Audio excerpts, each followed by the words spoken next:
Chapter 1491. What are you arguing about? Seeing that Song Ifei and Liu Shihua were about to fight, Guhan was speechless. In fact, anyone with a brain would know that Guhan should not have made such a request at this time. If Guhan was really in a hurry for women, he could have secretly done it with Song Ifei at night. There was no need for him to make such a request in the day. However, Guhan had no choice. If Guhan did not do this, Guhan might not even live for 20 minutes. Guhan smiled bitterly as he looked at Song Ifei and Liu Shihua glaring at each other. I'm afraid this Virokana is trying to kill me. That day, Guhan was really tired and went to bed early. After waking up, he wanted to return to Yuzhang City directly. However, he thought about how he had gone all the way to find Virokana, only to find that he was a native and nothing else. The celestial trapping sword still looked like an ancient sword. This made Guhan a little unhappy. Guhan thought about it carefully and felt that Virokana would not speak without thinking. His words before he died had a deep meaning. Moreover, from the fact that he insisted on accepting a disciple on behalf of his master and made him his junior brother, Virokana should be hiding a deep plan in his heart. The most likely thing for this plan was the sage relic that Virokana had given to him before he died. Therefore, Guhan immediately took out the sage relic. However, no matter how he looked at it, he could not see any clues. It was like an ordinary stone that only glowed. He recalled that Mingyuan Jendi had once said that the foundation of a sage was on the consciousness fragment. Therefore, Guhan suddenly wondered if the sage relic could also be activated by the consciousness fragment. Therefore, Guhan separated a fragment of his consciousness and quietly seeped into the sage relic. Just as Guhan had guessed, when Guhan's consciousness fragment touched the sage relic actually turned into a ray of light and directly fused with Guhan's consciousness fragment. At the same time, a large wave of memories entered Guhan's mind through the fragments of consciousness, causing Guhan to fall into a deep slumber once again. It was only after 10 days that Guhan had completely absorbed all the memories in the saint's relic that he found out the ins and outs of everything. He even knew how this damned world had been formed and how the great calamity had occurred. It turned out that this sage's relic, just like its name, had indeed come from a sage. Moreover, it was the most powerful sage in the legends, the guide sage. After Pangu created the world, apart from Saint Hongjun, 6 other saints were born. They were Taishang Larojun, Tongtian sect leader, primordial lord of heaven, Jieyin sage, Zhuanti sage, and Lady Nuo. Among them, the guide sage and Taishang Larojun were the strongest, second only to Hongjun, while Lady Nuo was the weakest. Of course, even if it was the weakest sage, Lady Nuo could still crush all the other opponents and was invincible below the sage level. After the world went through a few great calamities, after the journey to the west during the Tang dynasty, the Jie sect completely declined, and the Chan sect was plucked. Although Taoism did not lose anything, it did not gain anything either. Only the Buddhism of the 2 sages of the West benefited a lot from the many calamities. In the end, they even overstepped their boundaries and took over the faith of the entire Huaxia in one fell swoop, becoming the #1 religion in Huaxia, comparable to the Green sect and the White sect. During the Great Ming dynasty, a human named Liu Bowen used the opportunity of the rotation of destiny to directly cut off the dragon vein of heaven and earth, completely separating the heavenly court from the human world. From then on, both the heavenly court and spirited mountain were directly exiled into the dimensional space and could no longer enter the main world. What he saw was that Huaxia had lost the protection of heaven and earth. As a result, it was successively invaded by the remnants of the Wu people's female Zhenren and the enemy of the West. Huaxia suffered heavy losses, and peace was only restored when a genius of the generation was born. However, this genius of the generation was even more domineering than Liu Bowen back then. He directly turned all the immortals and demons into demons and suppressed them. As a result, Huaxia was completely free from the control of the immortals and demons. This genius of the generation had good intentions. He hoped that human beings could be independent from then on and control their own destiny with their own strength, no longer needing to be controlled by those so-called immortals and demons. However, he did not expect that it would become an opportunity for another guy lurking in the dark to stir up trouble. After the Battle of God's Investiture, the Jie sect suffered a great defeat. The 4 fairy-slaying swords of sect leader Tongtian were even taken away by the 4 sages, Taishang Laojun, Yuansha Tianzuan, Jie Yin Sage, and Zhuanti Sage. Only the Qingpin sword was left with him. Sect leader Tongtian was directly brought back to the Purple Cloud Palace by Hongjun and put into indefinite confinement. It was said that sect leader Tongtian would only be set free when he came to his senses. Being besieged by 4 people, sect leader Tongtian was extremely angry. Of the tens of thousands of disciples he mentioned, most of them were directly beaten to death. The few who survived became the mounts of the immortals and bodhisattvas. It should be noted that these immortals and bodhisattvas used to call their disciples brothers and sisters. They used their junior brothers as their mounts and even castrated their junior brothers. Only 2 or 3 kittens and puppies survived. They trembled and hid in the Azure Palace, not daring to come out. Sect leader Tongtian was originally a man of temperament. Even after he became a sage, his temperament did not change. Therefore, those who were to his liking or directly asked for their help were all accepted as disciples by sect leader Tongtian. At the same time, he taught each of them well. He passed on his skills to each of them and even passed on precious primordial spiritual treasures. This showed how much sect leader Tongtian loved his disciples. When sect leader Tongtian learned about what had happened to his disciples, he was filled with anger. He took the initiative to find his master, Hongjun, hoping that his master could take care of his suffering disciples. He did not seek to rebuild the Jie school. He only hoped that those disciples could go to the Azure Palace and no longer be the mounts of those people. However, Ancestor Hongjun only said that this was the mandate of heaven, which could not be violated. These disciples should have a tribulation in their lives. He asked sect leader Tongtian to reflect on himself and not think about these unnecessary things. As a result, Ancestor Hongjun's words completely infuriated sect leader Tongtian. He directly pulled out the Qingping sword and stabbed it into Hongjun's body. Then, Hongjun died. Ancestor Hongjun had always been invincible in this world. Although the 6 sages were his disciples, none of them had the ability to defeat Ancestor Hongjun. The sages even thought that Ancestor Hongjun had surpassed the sage realm and reached another realm beyond the sage realm. Therefore, sect leader Tongtian's sword was mostly to vent his anger. He never thought that he could defeat Ancestor Hongjun. However, he never expected that Ancestor Hongjun would be killed by sect leader Tongtian. After killing his master, sect leader Tongtian simply killed everyone in the Purple Cloud Palace. At the same time, he strictly blocked the news, so that no one in the world knew that Ancestor Hongjun had been killed. At this time, sect leader Tongtian seemed to be completely controlled by something. He should have called back all his disciples and re-established the Jie school. However, he secretly lurked in the Purple Cloud Palace again.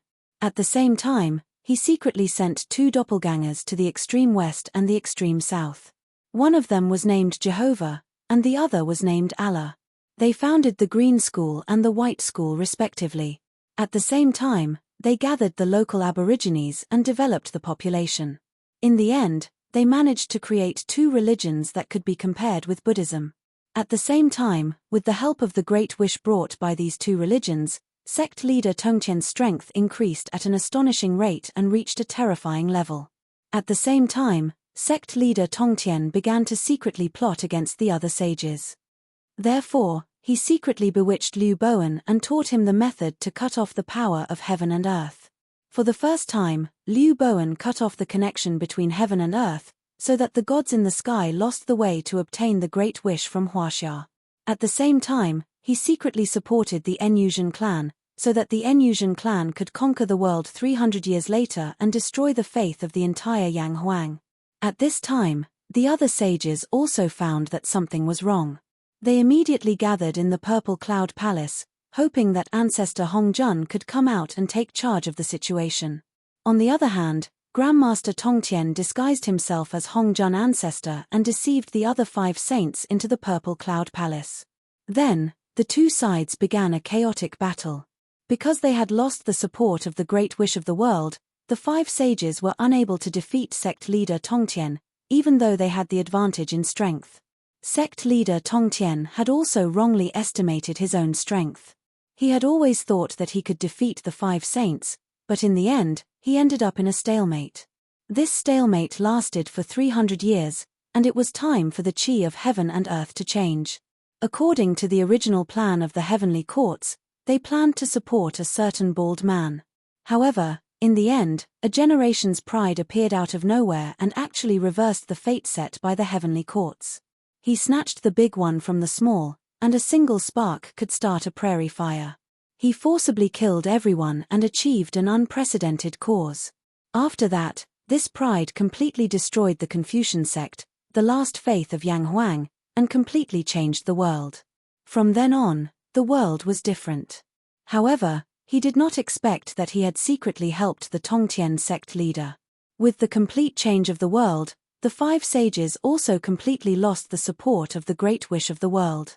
The balance of strength began to reverse. 5 against 1, they were actually suppressed by sect leader Tongtian.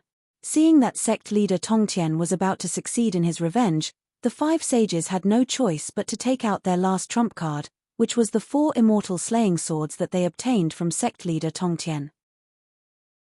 Chapter 1492. When sect leader Tongtian saw the 5 sages take out the 4 immortal killing swords, he was not surprised. Instead, he was delighted.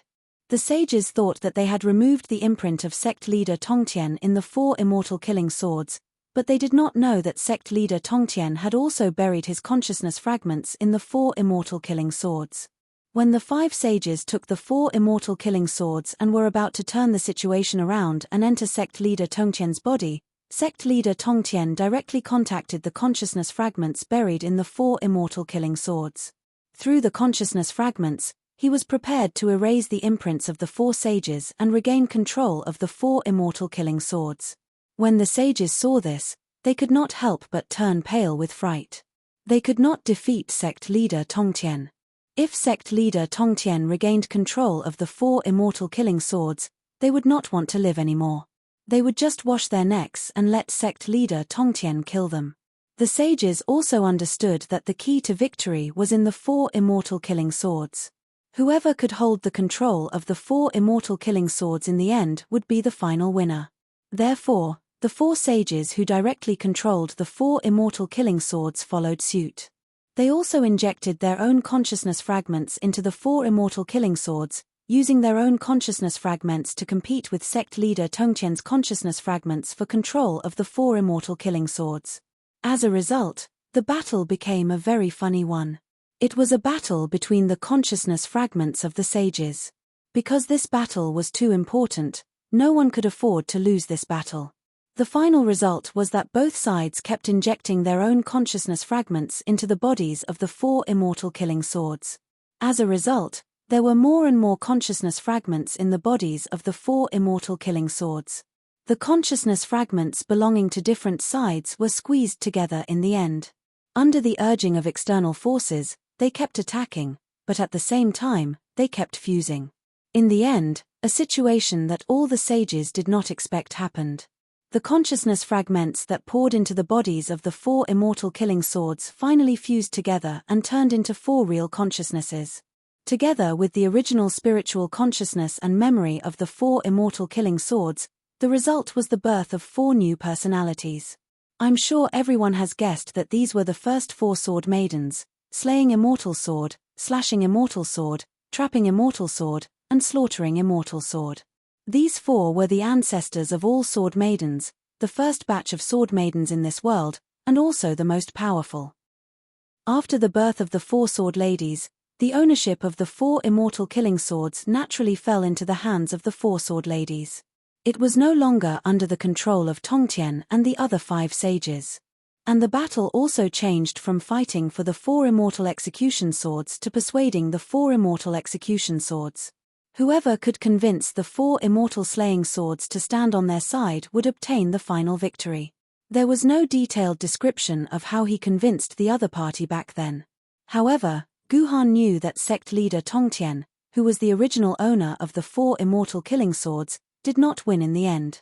Instead, it was the 5 sages who persuaded the 4 immortal killing swords to help them kill sect leader Tongtian. Sect leader Tongtian was completely enraged when he saw that his original weapon, his personal partner, had chosen to help the enemy in the end.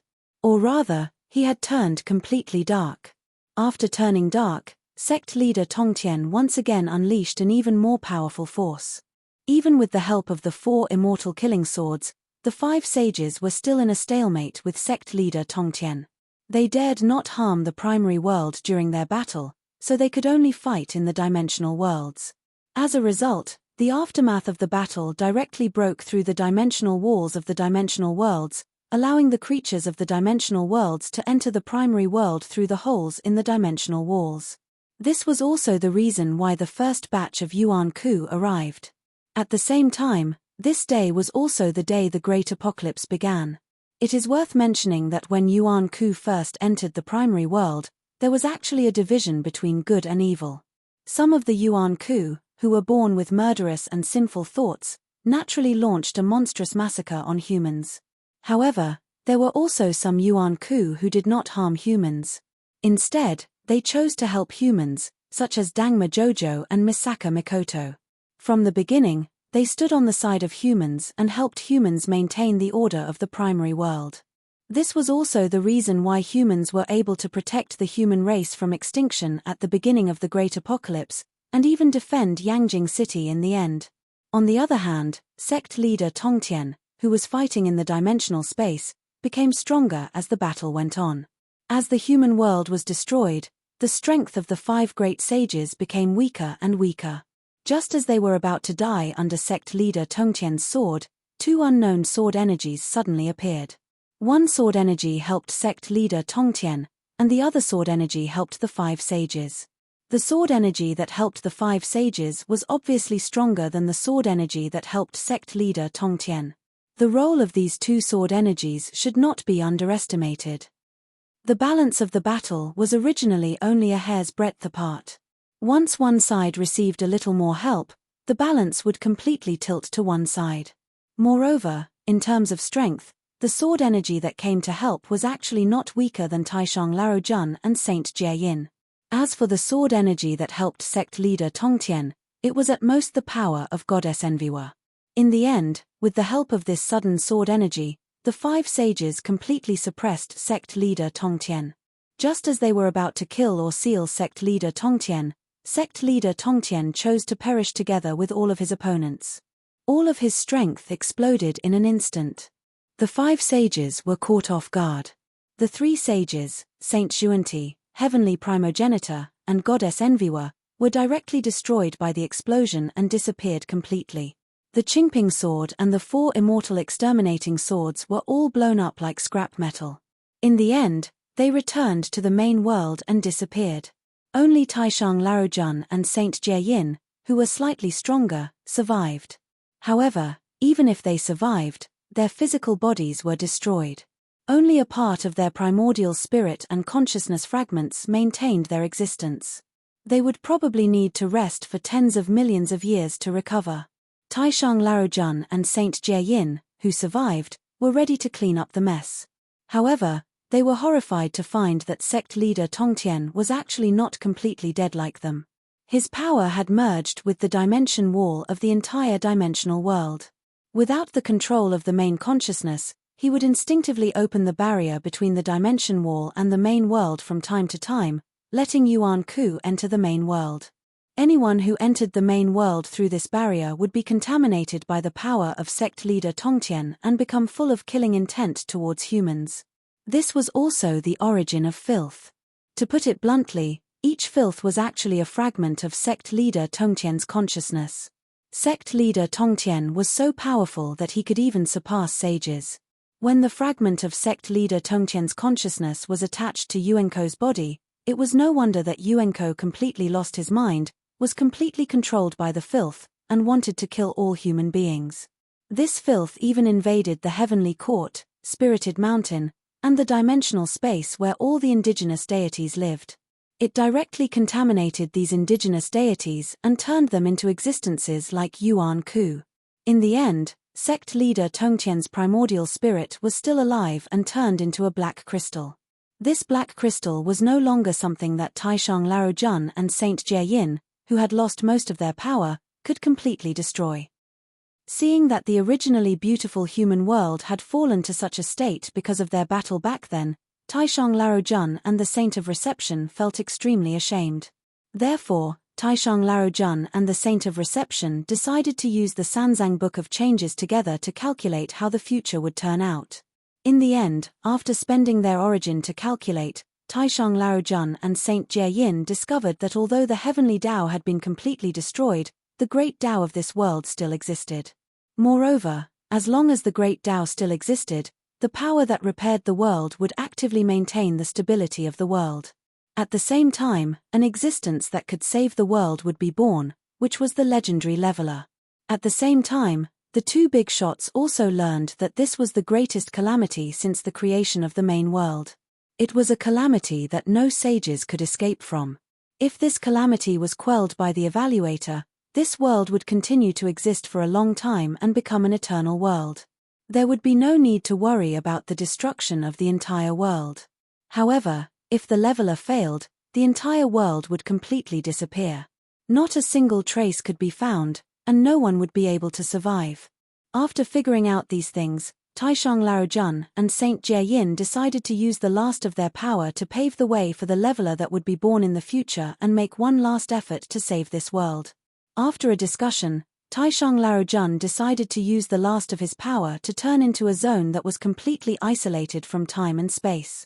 He sealed the black crystal so that it could no longer directly affect the power that belonged to the Grandmaster of Heaven that was scattered on the dimension wall. On the other hand, Saint Jieyin chose to do the same thing as the Grandmaster of Heaven. He let all of his power dissipate and attached it to the dimension wall, forming the recovery mechanism of the dimension wall so that the dead Yuan Ku could return to their original dimensional world.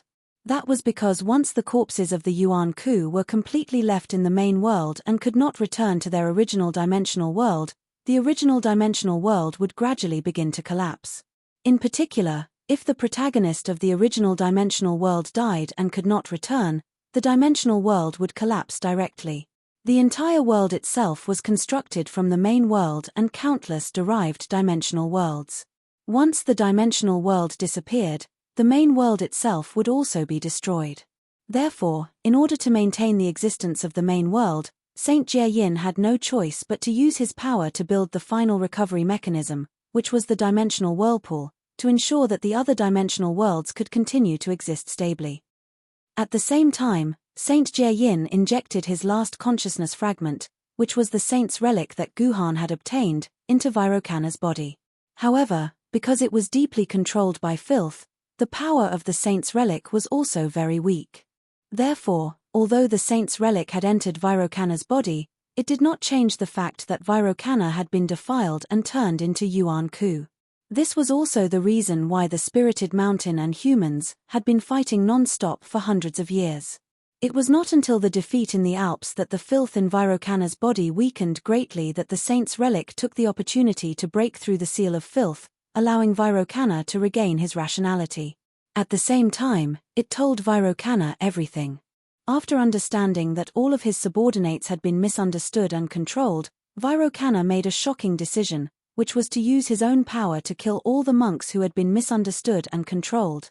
In other words, the corpses that Guhan and the rest saw on the spirited mountain were actually all killed by Vairocana himself. As Vairocana had originally controlled all the monks' lives, it was only a matter of seconds for him to kill them. This was also the reason why the corpses of the monks maintained a peaceful attitude before they died and did not resist at all. It was because their master had killed them. However, after killing all of his subordinates, the foundation and willpower of Vairocana's existence were completely destroyed. Vairocana could only rely on the last saint's relic to struggle at death's door and live in the spirited mountain for hundreds of years. According to the instructions in the saint's relic, he would wait for the stabilizer to appear and hand the saint's relic to the stabilizer.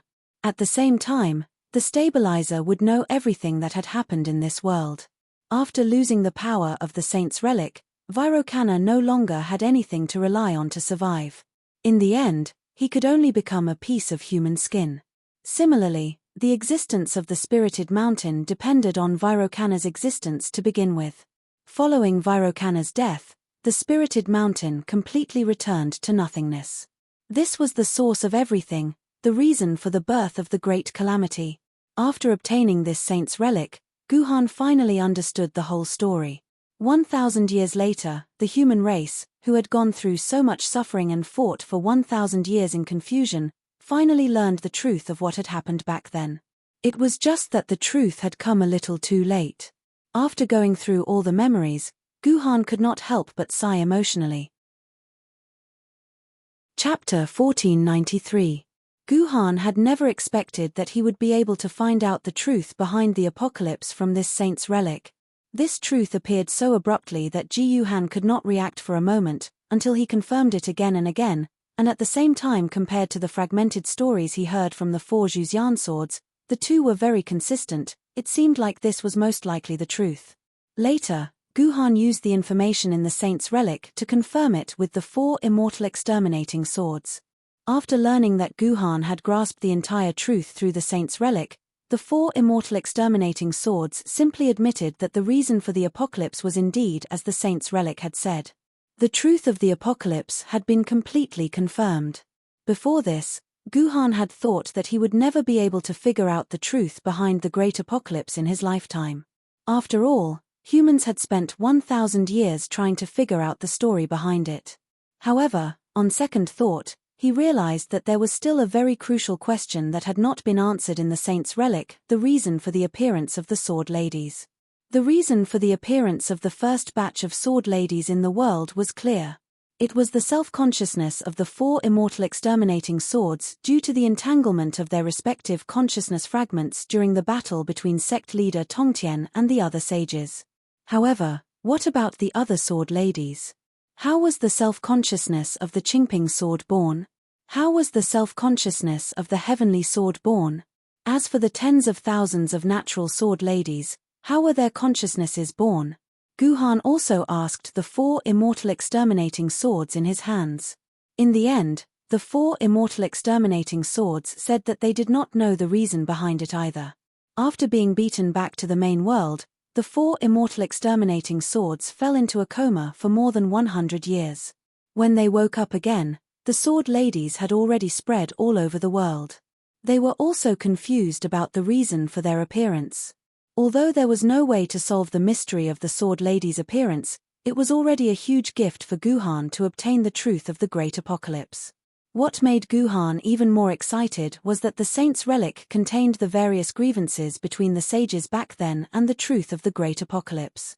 Other than detailing the various grudges between the saints back then and the truth behind the great calamity, the sage relics also contained the most important cultivation techniques of the saints.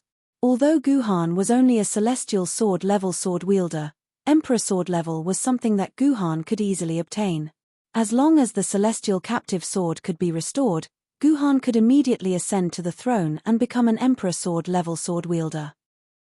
Therefore, the real obstacle in front of Guhan now was how to surpass the Emperor sword level sword wielder and become a sage. Everyone might think that Guhan was too greedy. Emperor sword level was already the peak of humanity. Why would Guhan still want to pursue that so-called saint? It was not that Guhan wanted to become a sage.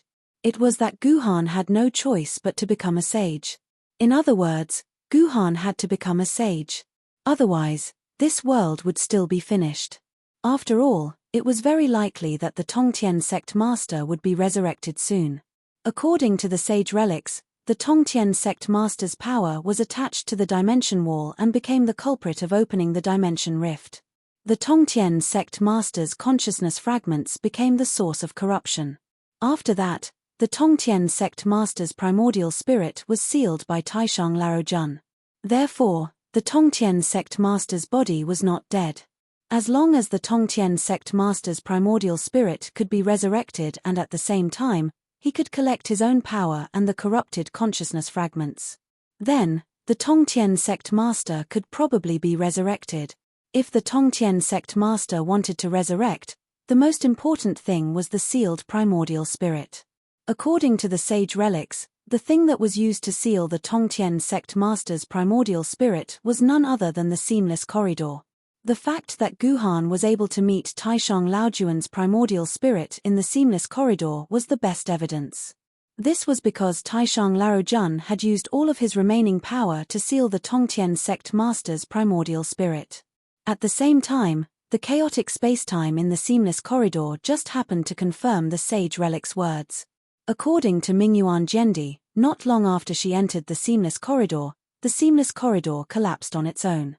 The time when Mingyuan Jendi entered the seamless corridor should have happened not long after Guhan left the seamless corridor. Guhan didn't even need to use his butt to guess. After all, it was because Taishang Laojun had forcibly sent him away that Taishang Laojun had used up the last of his energy, causing the entire seamless corridor to collapse. This was why Mingyuan Jendi had been thrown out by the seamless corridor. Since the seamless corridor had collapsed, then what of the Tongtian sect master's primordial spirit which had been sealed away by the seamless corridor? It had most likely escaped from the seamless corridor and returned to the main world. When he thought back to the sage shard's description of the Tongtian sect master's primordial spirit, which described it as a black crystal, Guhan immediately thought of the black crystal which Mingyuan Jendi had controlled, and when he thought of how that black crystal was constantly absorbing the filth left behind by Yuan Ku after his death, Guhan was so terrified that he almost jumped up. There was a 90% chance that the black crystal was the Tongtian sect master's primordial spirit which had been sealed away by the seamless corridor. After the seamless corridor had collapsed, the black crystal had also returned to the main world, and then someone had delivered it to Mingyuan Jendi. The most convincing evidence of this was the fact that the black crystal was constantly absorbing filth. At first, Guhan had thought that the black crystal was indeed a human treasure which could prevent the main world from being polluted by filth. But now, it seemed that the reason why the black crystal was absorbing filth was because the Tongtian sect master wanted to be resurrected. This was because all of the filth was actually a fragment of Tongtian's own consciousness. Once the Tongtian sect master absorbed the majority of the scattered fragments of consciousness, the time for the Tongtian sect master's resurrection would come. At that time, who knew what sort of terrifying things the completely corrupted Tongtian sect master would do to the human world after his resurrection? After understanding this point, Guhan didn't say anything else. He immediately decided to return to Mingyuan City, hoping to obtain the black crystal from Mingyuan Jendi. At the same time, he wanted to completely control the black crystal, preventing any more filth from entering it and preventing the Tongtian sect master from being resurrected. In order to arrive as quickly as possible, Guhan didn't inform Song Yifei and Lu Shihua, who were waiting outside the tent. He secretly ran back to Mingyuan City through the void alone. Unfortunately, Guhan's return was a little too late. By the time Guhan arrived at Mingyuan City, it had already been completely razed to the ground. Yes, that's right, Mingyuan City had disappeared. The dimensional rift where Mingyuan City used to be had been razed to the ground. Apart from the broken walls all over the ground, there was no longer any trace of Mingyuan City's existence. Even Mingyuan Jendi had disappeared without a trace. At that moment, Guhan realized that he was a step too late. The Tongtian sect master's spirit had probably been resurrected and destroyed Mingyuan City at the same time. As for Mingyuan Jendi's fate, it was unknown whether he was dead or alive. If Mingyuan Jendi had died in the hands of the Tongtian sect master, perhaps he would have avenged Mingyuan Jendi. However, if Mingyuan Jendi did not die and was captured alive by the Tongtian sect master, one could imagine what kind of pain and torture Mingyuan Jendi was going through. After returning to the tent, Guhan realized that the situation he was facing now was completely different from before.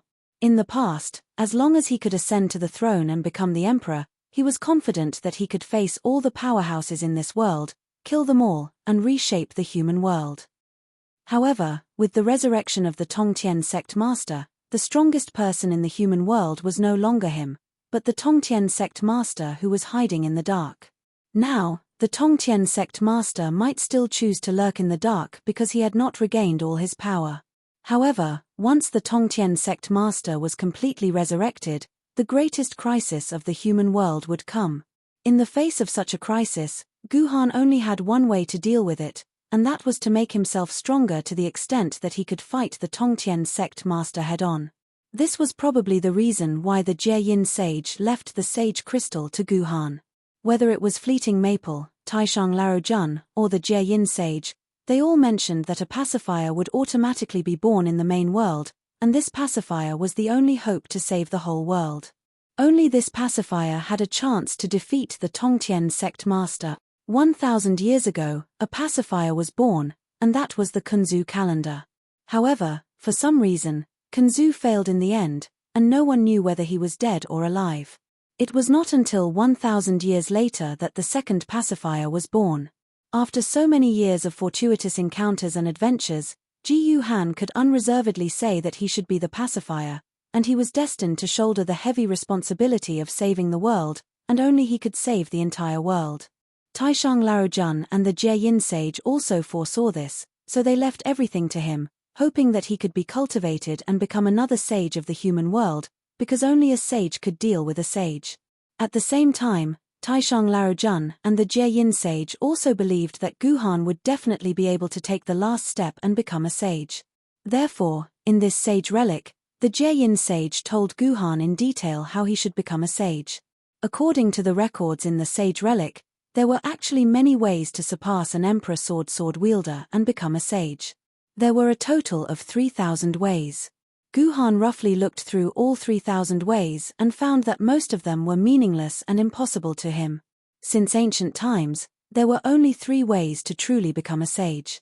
However, no matter which one of these 3 ways, Guhan had to meet 3 conditions. If one of the conditions was missing, it would be impossible for Guhan to become a sage. Chapter 1494. The first of these 3 conditions was to have the primordial violet qi. Only by obtaining the primordial violet qi could one obtain the approval of the Great Way and have a chance to become a sage.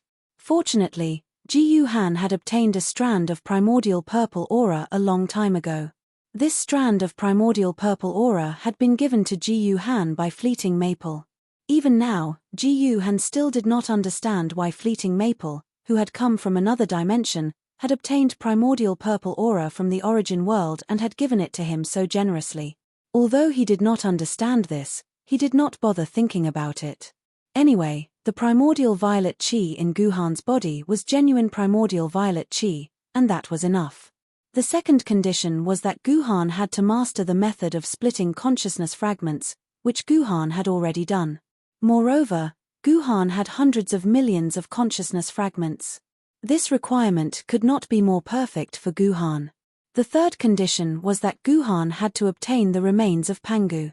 The so-called remains of Pangu actually referred to Pangu's corpse, and it could not be an ordinary corpse, but a corpse that had condensed Pangu's life essence. This was because the main world was in a state of chaos. It was Pangu who gave birth to the Great Way and created the world. In other words, Pangu was the source of all things and powers in this world, and the Great Way itself was born from Pangu's body. To become a sage under the Great Way, one had to obtain Pangu's remains and become one with the Great Way in order to become a sage. Back then, Sage Hongjun obtained Pangu's primordial elixir, which was the jade butterfly of fate, and became a sage. Taishang Larojun, Tongtian, and Yuansha Tianzuan were originally the incarnation of Pangu's primordial spirit. They themselves were Pangu's remains, so this problem was not a problem for them at all. Sage Xuanti and Sage Jiin became sages because they obtained Pangu's weapon, Pangu's axe, and the body tree, which was transformed from Pangu's wisdom. As for Goddess Nuwo, she and her brother Fushi were innate gods that were born before Pangu created the world. They shared the same origin as Pangu, but Pangu grew the fastest and achieved the mission of creating the world. Goddess Nuwo and Fushi had only awakened after Pangu's creation of the world. However, because they shared the same origin as Pangu, they later obtained the living soil of the 9 heavens, which was transformed from Pangu's essence, and finally became saints. And now, it was Guhan's turn. Pan Ji-yu had been dead for God knows how many years, and the remains of Pan Ji-yu had long been divided up by those who intended to become saints. How could there be any remains left for Guhan? Theoretically, Guhan couldn't find Pangu's body even if he spent his entire life searching. But as the saying goes, fortune lies in the midst of misfortune. Right now, The best set of Pangu's remains was right in front of Flowing Maple. He believed that everyone understood by now that this set of Pangu's remains was none other than the arrogant and despotic 12 Zhu Wu, who had been hunting humans everywhere. The 12 Zhu Wu were formed from Pangu's blood essence, and their entire bodies were Pangu's remains. They were born in the same way as the 3 pure ones of Taoism. However, the 12 Zhu Wu were not intelligent enough, and could never become saints in their entire lives. They became the only way for Guhan to fulfill the last requirement. This did not conflict with Guhan's original goal. Guhan originally wanted to kill the 12 Zhu Wu.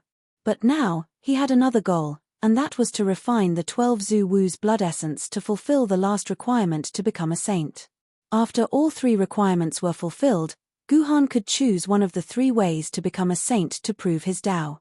Among the 3 ways, the first was to prove his Tao through strength. As the name implied, this method was to continuously accumulate one's strength until it reached the level of a saint. Then, one could defeat the heavenly Tao and directly reach the great Tao to become a saint.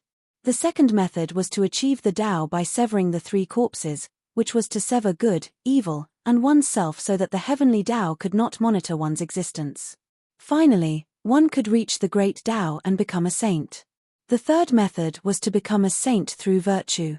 By accumulating unparalleled virtue, one could obtain the recognition of the heavenly Tao and let the heavenly Tao take the initiative to allow one to reach the great Tao and become a saint. This might sound a bit confusing, but let's use a simple analogy. First, one had to understand that the supreme thing in the world was the great Tao. The great Tao controlled the operation of all things. Whether it was the origin world or the dimensional world, it controlled the order and rules of all worlds. If one wanted to surpass the Emperor's sword and reach the realm of a saint, one had to obtain the recognition of the great Tao and obtain the understanding of the order and rules of the great Tao to become a saint.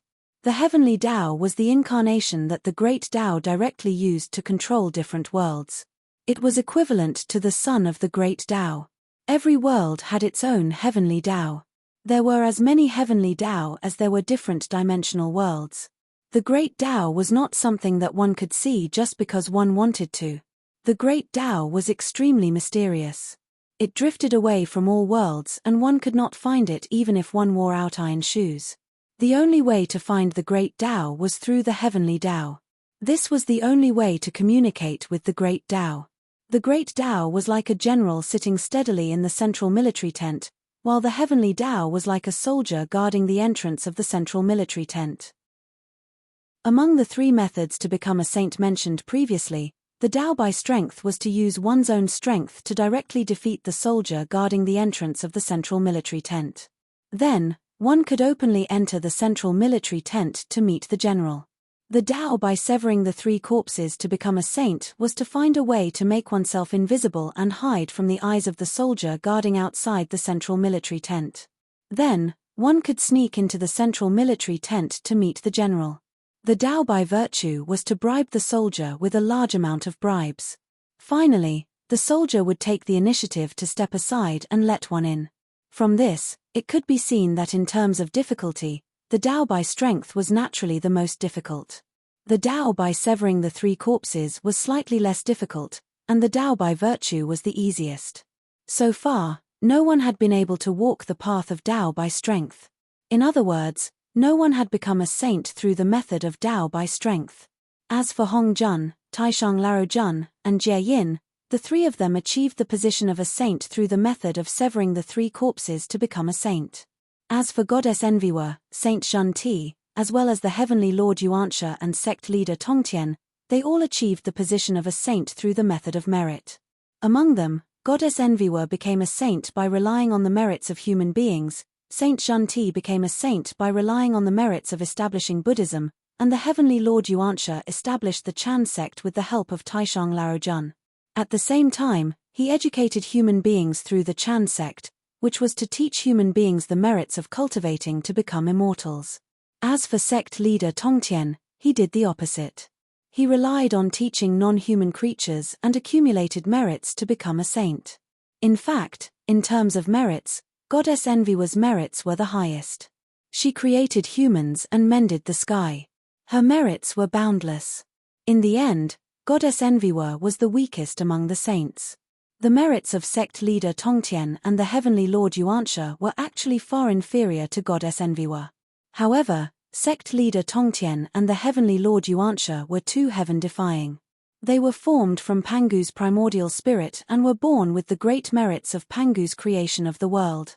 They were only a step away from becoming a saint. As a result, after becoming a saint, the strength of sect leader Tongtian and the heavenly Lord Yuanxia was actually above Goddess Envywa and Saint Zhenti. This was the benefit of having a powerful father. P.S. Regarding the theory of becoming a saint, first of all, I have to thank the great creator of dreaming of divine armaments. I'm just copying from others. However, primordial chaos was formed by the power of many later authors.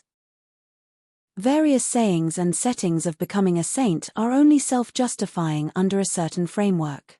Therefore, I hope that all the readers will not use the settings in other novels to criticize the author for being wrong or the settings are wrong. Of course, it's your right to say it, but it's my right to turn a blind eye to it.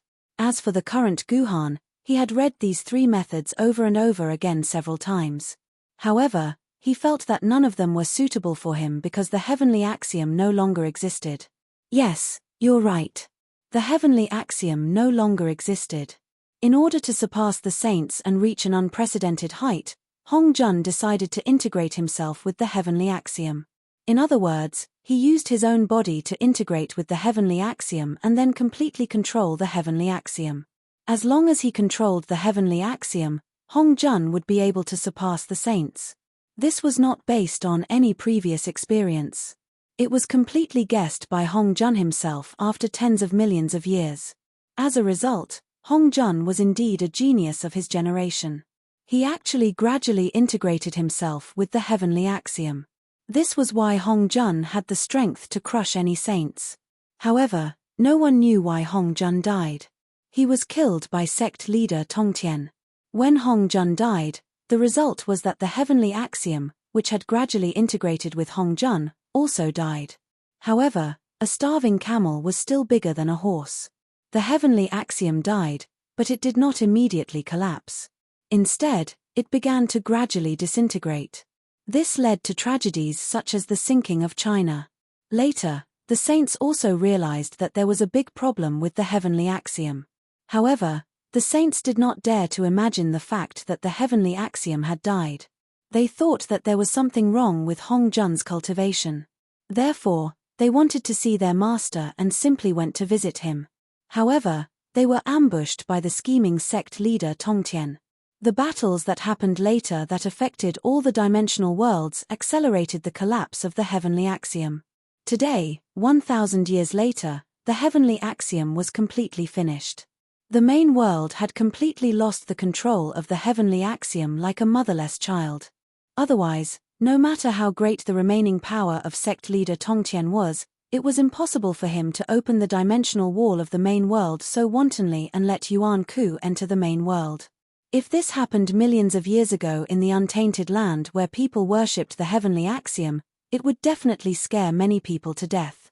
However, Guhan, who was born in modern times, had just heard the word heavenly axiom. Before that, he did not know or care about the heavenly axiom. Even if he knew that the heavenly axiom no longer existed, his emotions did not change. For people in the untainted land, the death of the heavenly axiom was like the death of their mother. For Guhan, the death of the heavenly axiom was like the death of their next-door neighbor, even if the next-door neighbor was their biological mother.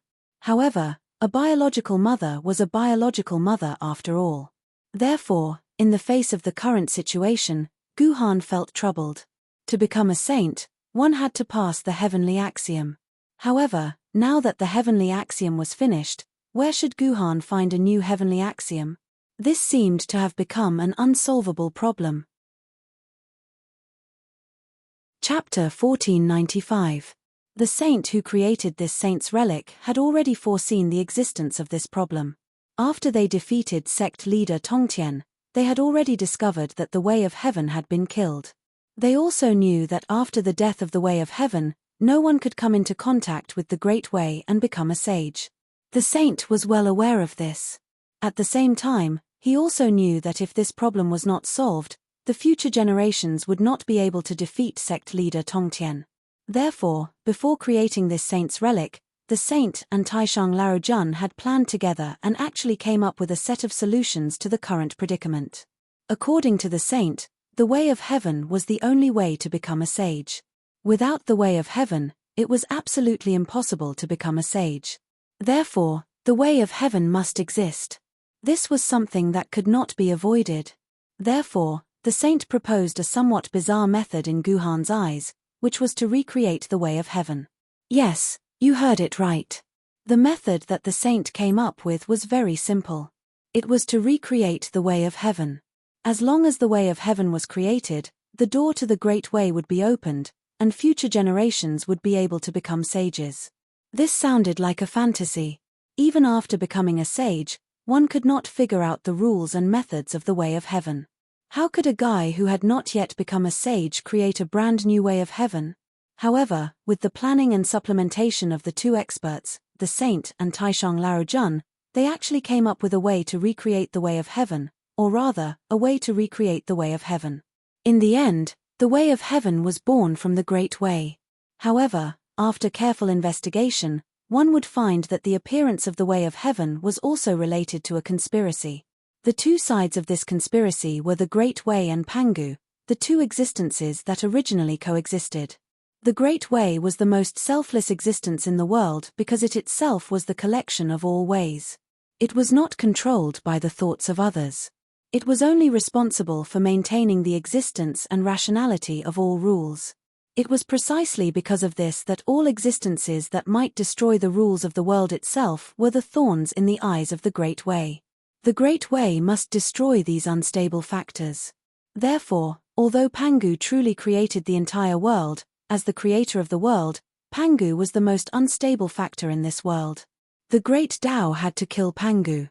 This was the fundamental meaning of the existence of the Great Tao. Therefore, a despicable scene happened. When Pangu successfully created the world and used his own body to support the world, the Great Tao secretly took action and directly killed Pangu, who was already exhausted. In other words, the Great Tao was actually the one who killed Pangu. However, there was nothing strange about this because besides the Great Tao, there was no other existence in this world that could kill Pangu. However, what the Great Tao didn't expect was that Pan Jiyu was still thinking about how to maintain the world he created at the moment of his death. At the same time, Pan Jiyu also knew that the Great Tao, which instinctively wanted to destroy all unstable factors, would destroy all living beings in this world. This was because as long as a living being was alive, then that living being could become a murderer that destroyed the order and laws of the entire world. It was an existence that the Great Tao had to eliminate. However, Pangu didn't want to see the world he created to be a dead and lifeless world. Therefore, he had to find a way to stop the Great Tao.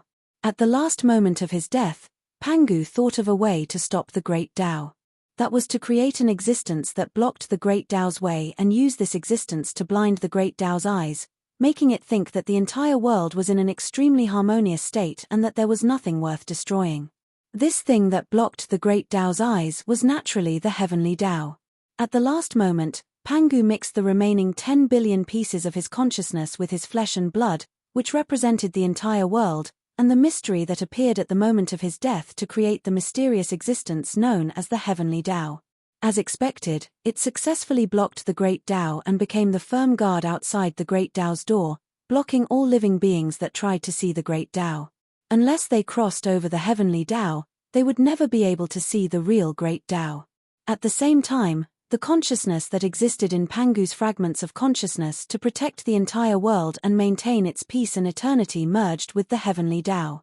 Therefore, the Heavenly Tao was constantly maintaining the stability of the entire world, trying its best to wipe out the powerful races and existences in the world so that the entire world would be in the hands of a race that wasn't that powerful. This was also why the powerful races such as the Wu people and the demon race lost their ruling rights in the world. In the end, a relatively mediocre race like the human race, which was also full of wisdom, took control of the world. This was because this was the result that the Heavenly Tao had long since set up. This was the process of the Heavenly Tao's appearance. Ordinary people couldn't possibly know the secret of the birth of the world.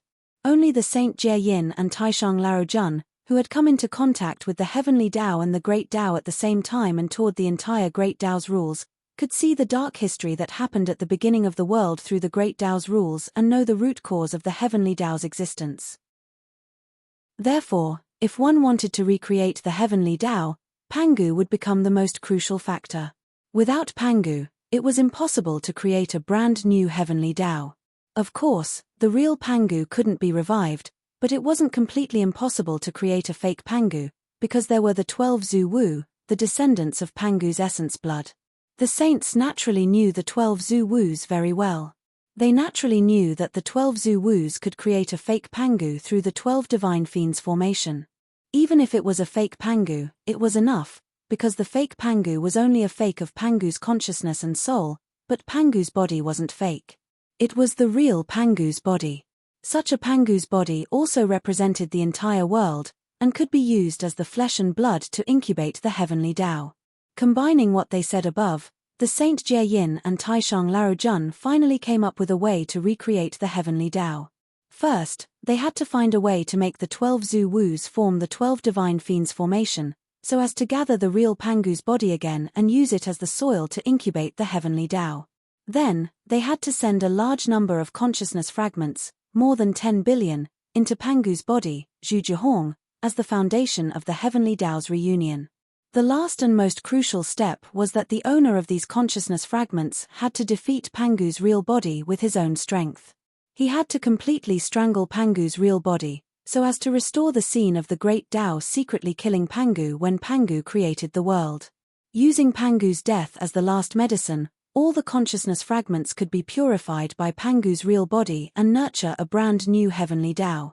This was the method that the Saint Jie-yin and Taishang Laojun came up with to recreate the heavenly Tao. It sounded very complicated and impossible to achieve, but it was also the only way for Guhan to become a saint and defeat Tongtian. Guhan had to find a way to achieve all of this. Fortunately, the Saint Jie-yin and Taishang Laojun had already set up the biggest first move for Guhan, which was the 12 Zhu Wus. The Saint Jie-yin had racked his brains to find a dimensional world with 12 Zhu Wus. This dimensional world was very powerful and was second only to the main world. Otherwise, it would not be able to accommodate existences like the 12 Zhu Wus. The dimensional wall of this world was so powerful that even the Tongtian sect's remaining strength could not open the door of the dimensional wall of this world. Therefore, the power that the Saint Jie-yin attached to this dimensional wall was unusual.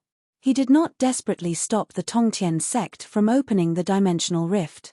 Instead, he used all his strength to help the Tongtian sect tear an opening and let the 12 Zhu Wus enter the main world.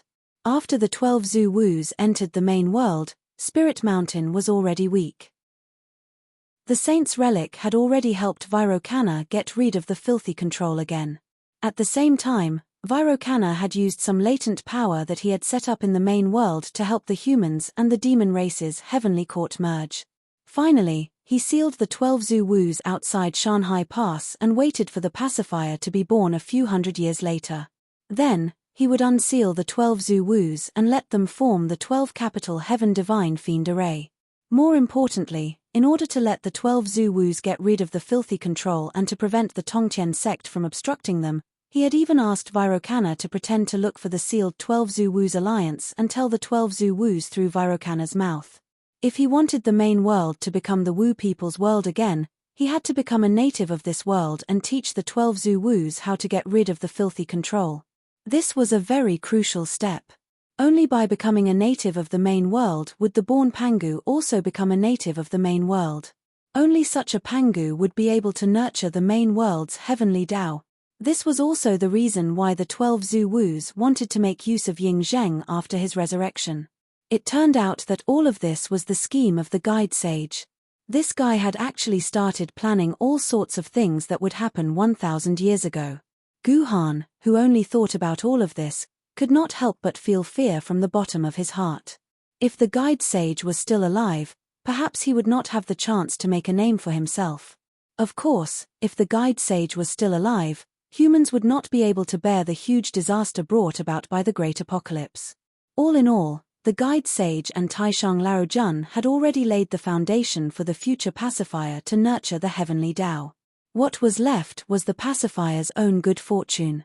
The pacifier had to rely on his own power to create 10 billion consciousness fragments, and at the same time, possess the strength to kill the real body of Pangu. This was something that the pacifier had to achieve by himself, and was also something that the guide sage and Taishang Laojun could not foresee. They could only pray that the pacifier born in the future would be more powerful, or all the preparations and plans they had made would become nothing more than flowers in the mirror. Chapter 1496. After learning all this, Guhan could not help but feel touched by the sacrifice and plan of the two sages 1,000 years ago. More importantly, he was carrying a heavy responsibility on his shoulders.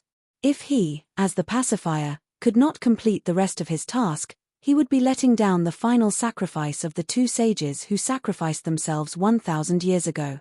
At this time, there were two things that Guhan needed to do. First, Guhan had to get 10 billion consciousness fragments. This was the easiest thing to do, because after Guhan returned to the main world, he already had 10 billion consciousness fragments. However, the problem was that after Guhan returned to save his disciple, Lu Shihua, he had consumed 5 billion consciousness fragments. Now, there were only 5 billion consciousness fragments left. In other words, Guhan had to split his consciousness fragments again. This sounded easy. After all, splitting consciousness fragments was already a walk in the park for Guhan. However, only Guhan could not help but laugh bitterly in his heart. This was because Guhan knew that if he wanted to split consciousness fragments, his own soul must be in its best state. Otherwise, he would not be able to sustain the consumption of consciousness fragment splitting.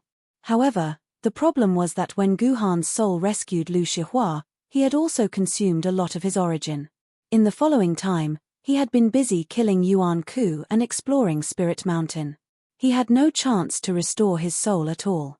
Unless Guhan was willing to sit down and recuperate quietly for about a month, he could forget about restoring his soul. Under normal circumstances, a month was not a big deal. The problem was that nearly 50 days had passed since Yuzhong City was besieged. How could Guhan have a month to restore his soul? Secondly, there was the power to kill Pangu. Through the memories of Pangu that Guhan had obtained from the Sage Relic, it was completely impossible for Guhan, who was at the level of an immortal sword, to defeat the real body of Pangu, even if it was a fake real body of Pangu. Even if Guhan's swordsmanship flew to the sky, he would not be able to defeat the real body of Pangu. There was only one way to defeat the real body of Pangu. Guhan had to ascend to the throne immediately. Only with the power of an emperor swordbearer could Guhan be qualified to compete with the real body of Pangu. Now, the problem was back to the old way. If Guhan wanted to ascend to the throne, he had to repair the celestial trapping sword. In order to repair the celestial trapping sword, he had to pour a large amount of chaos force into it. However, the only person who could do that, Virokana, was already dead. Everything seemed to have fallen into a vicious cycle that Ji Yuhan could not break out of. Fortunately, Guhan found a way to break this endless loop. In the Sage's Relic, apart from some of the words that the guide saint had told Guhan, as well as the ins and outs of the entire incident, the entire Buddhist cultivation method, as well as the guide saint's own cultivation method, were all gathered in this Sage's Relic. These methods naturally included the method to refine the chaotic power. If it was any other method, even if all the cultivation details were clearly laid out in front of Guhan, Guhan would not be able to cultivate it. This was because Guhan was, after all, a swordbearer, which was fundamentally different from the Buddhist cultivation method.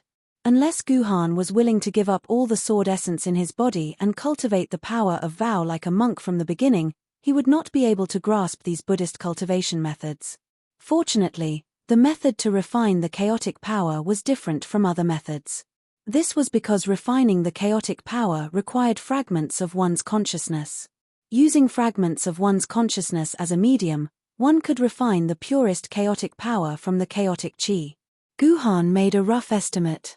If he wanted to resurrect the celestial trapping sword, he would need to consume about 3 billion fragments of consciousness to refine enough chaotic power. After seeing this, Guhan could not help but sigh. Even if he found the Jade Emperor and Vairocana at their peak, they might not be able to help him repair the celestial trapping sword. This was because even existences like Vairocana and the Jade Emperor, who were second only to the sages, probably did not have many fragments of consciousness in their bodies. At most, they had about 100 million. If they were to consume such precious fragments of consciousness to refine the chaotic power, they might as well be killed. This would destroy their foundation to become sages. Therefore, even if Guhan went to their doorstep, these two would definitely not help Guhan. The only one who could truly help Guhan repair the celestial trapping sword was Guhan himself. After all, Guhan was the only existence in the world who could split consciousness fragments at will. If this ability was made known to others, the Jade Emperor and Vairocana would probably die from anger. At this point, all the problems returned to the consciousness fragments.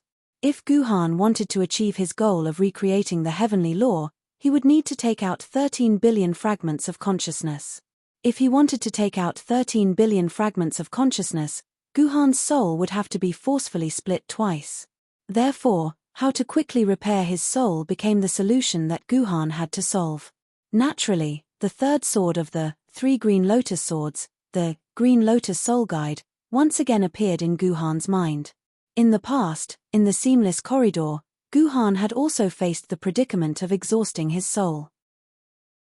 As a result, Guhan had no choice but to have sex with Lu Qingping in order to recover his soul. At the same time, this was the main reason why Artoria and Guhan had parted ways. After all, no one could stand being cuckolded, much less a former king like King Arthur. But then again, the reason why King Arthur had died was because his wife had been cuckolded. This was fate. Although the last time he had used the Green Lotus Soul Guide, it had led to a great tragedy. Of course, Guhan would not give up eating for fear of choking. Therefore, he resolutely decided to use the Green Lotus Soul Guide again and borrow the power of a woman's primordial yin to repair his soul. This was why Guhan had taken the initiative to open the Sharaba. There was no other way. Apart from using Song Ifei's primordial yin to cultivate, Guhan really could not find any other woman to help him in a short period of time. Moreover, Guhan was not the kind of man who would just do anything. If the other party was not someone he loved, Guhan would not be willing to have sex with them so carelessly. Guhan was also a man with principles. However, Guhan did not expect that his actions would cause a dispute between Lu Shihua and Song Ifei.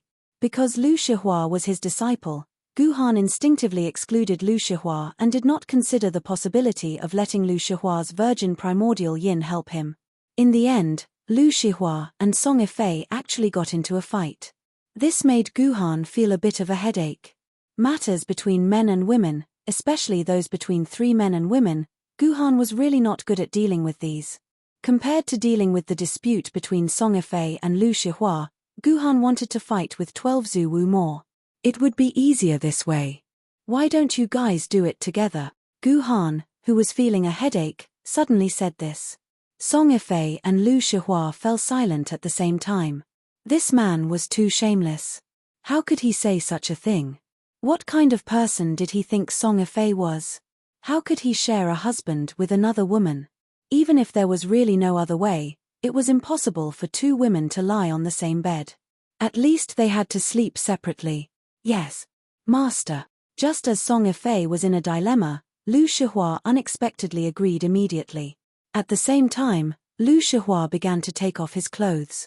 How can this woman be so shameless? Seeing the change at this time, Song Ifei's face couldn't help changing several times. She thought that Lu Shihua had an instinctive resistance to this matter like her, but she did not expect Lu Shihua to be so obedient. In fact, Song Ifei was still a little unclear about the relationship between Lu Shihua and Guhan. First of all, Lu Shihua had been trained by Guhan as an apprentice for several years. She had long been obedient to Guhan and regarded Guhan's orders as the truth. Even if Guhan asked Lu Shihua to commit suicide, Lu Shihua would immediately kill herself without hesitation for more than a minute, let alone give her body to Guhan. More importantly, Lu Shihua had always been looking for an opportunity to break through the relationship between master and apprentice. If she couldn't find this opportunity, She and Guhan would forever be a pure master and apprentice in this life.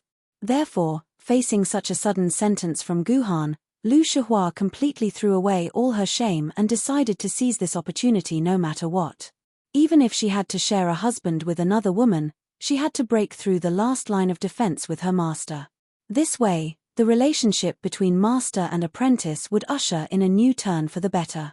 On the other side, looking at Lu Shihua, who took the initiative to enter his tent, Guhan also hesitated. As Guhan hesitated, all of Lu Shihua's clothes had already been taken off, revealing that crystal body.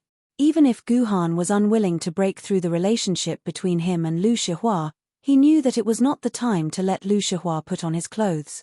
If he didn't do it, it would be a complete slap on Lu Shihua's face, and Lu Shihua's personality would probably collapse. Forget it, Guhan was not a guy who rigidly adhered to worldly etiquette. A disciple was a disciple. What else could Guhan have to worry about? Ife, go somewhere nearby to relax. If you don't want to be with me anymore, you can leave now. I'm sorry. Guhan sighed and said to Song Ife. Based on Guhan's understanding of Song Ife, at this time, Song Ife would probably feel very humiliated and choose to leave him, just like how Song Ife left Yangjing City back then. However, Guhan couldn't do much because Guhan was really running out of time. No. Song Ife clenched his teeth. Completely out of Guhan's expectation, he actually followed Lu Shihua into Guhan's tent. It doesn't matter to me if there are two. I'm just afraid that you can't take it, Song Ife said bitterly as he took off his clothes. Chapter 1497. Of course, something very strange had happened in the tent. However, it could not be written in the main text. Otherwise, the book would be locked up again. All in all, when the tent was put away, there were 2 less girls in this world, and 2 more women. There was an inexplicable sense of sadness in it. And with the help of the Richian energy of the 2 immortal sword-rank beings, Guhan had successfully split his consciousness to the order of 20 billion. Guhan, what do we do next? Suddenly becoming a bride, Song Ifei's eyes were filled with tenderness and sweetness as she looked at Ji Yuhan and asked. This kind of tenderness and sweetness was quite hard for Ji Yuhan to bear. It was as if Song Ife had completely changed into a different person. In contrast, Lu Shihua was exactly the same as before. Even though she had become Guhan's woman, Lu Shihua still looked like that obedient disciple of his. However, Guhan could feel that Lu Shihua's entire heart seemed to have changed. She was no longer the Lu Shihua of the past. Whether this change in their relationship was a good thing or a bad thing, even Guhan himself was not too sure. We're going back to Yuzhang City, Guhan said firmly. After dragging things out for so long, Guhan did not want to drag things out any longer. He had to rush back to Yuzhang City immediately and settle the things he had to do. Song Ife and Lu Shihua naturally would not refuse. The 3 of them returned to the vicinity of Yuzhang City through the void. The moment they returned to Yuzhang City, the first thing that came into view was, of course, a devastated world. Unlike Yuzhang City, which was surrounded by mountains, the mountains within a radius of 200 kilometers around Yuzhang City were almost completely flattened. The Miling mountain range, where Guhan had left Yuzhang City for his first adventure, had now become a huge sinkhole. This mine that had supported Yuzhang City for hundreds of years had completely disappeared. It was not just the Miling mountain range. Almost all the mountains were gone. In their place were huge sinkholes that looked like the surface of the moon. This is all the work of the 12th Zhu Wu. Seeing the scenery that he was once so familiar with disappear, Guhan secretly clenched his fists and put all the blame on 12th Zhu Wu. What surprised Guhan was that there was no trace of the 12 Zhu Wu outside Yuzhang City, and the super-dimensional wall system of Yuzhang City had completely disappeared. Could it be that our dimensional barrier has already been destroyed by 12 Zhu Wu? Has Yuzhang City fallen? Lu Shihua asked in horror. In Lu Shihua's subconscious, once the dimensional barrier of a base city was destroyed, it meant that the city had most likely been invaded by Yuan Ku, and the people inside must have suffered heavy casualty. No, the dimensional barrier seems to have been abandoned by itself. Guhan roughly glanced at the surrounding environment and said with some confusion, "Look, The city wall of Yuzhong City is intact. There is no trace of damage, not even a trace of burn. It doesn't look like it was attacked by 12 Zuwu. And look, there are many people passing through the city gate. If it was Yuan Ku who broke it, the humans would not be so relaxed. Song Yifei and Lu Shihua both thought that what Guhan said made sense, but the problem was, if the dimensional barrier was not broken by Yuan Ku, how did it disappear? I have a bad feeling.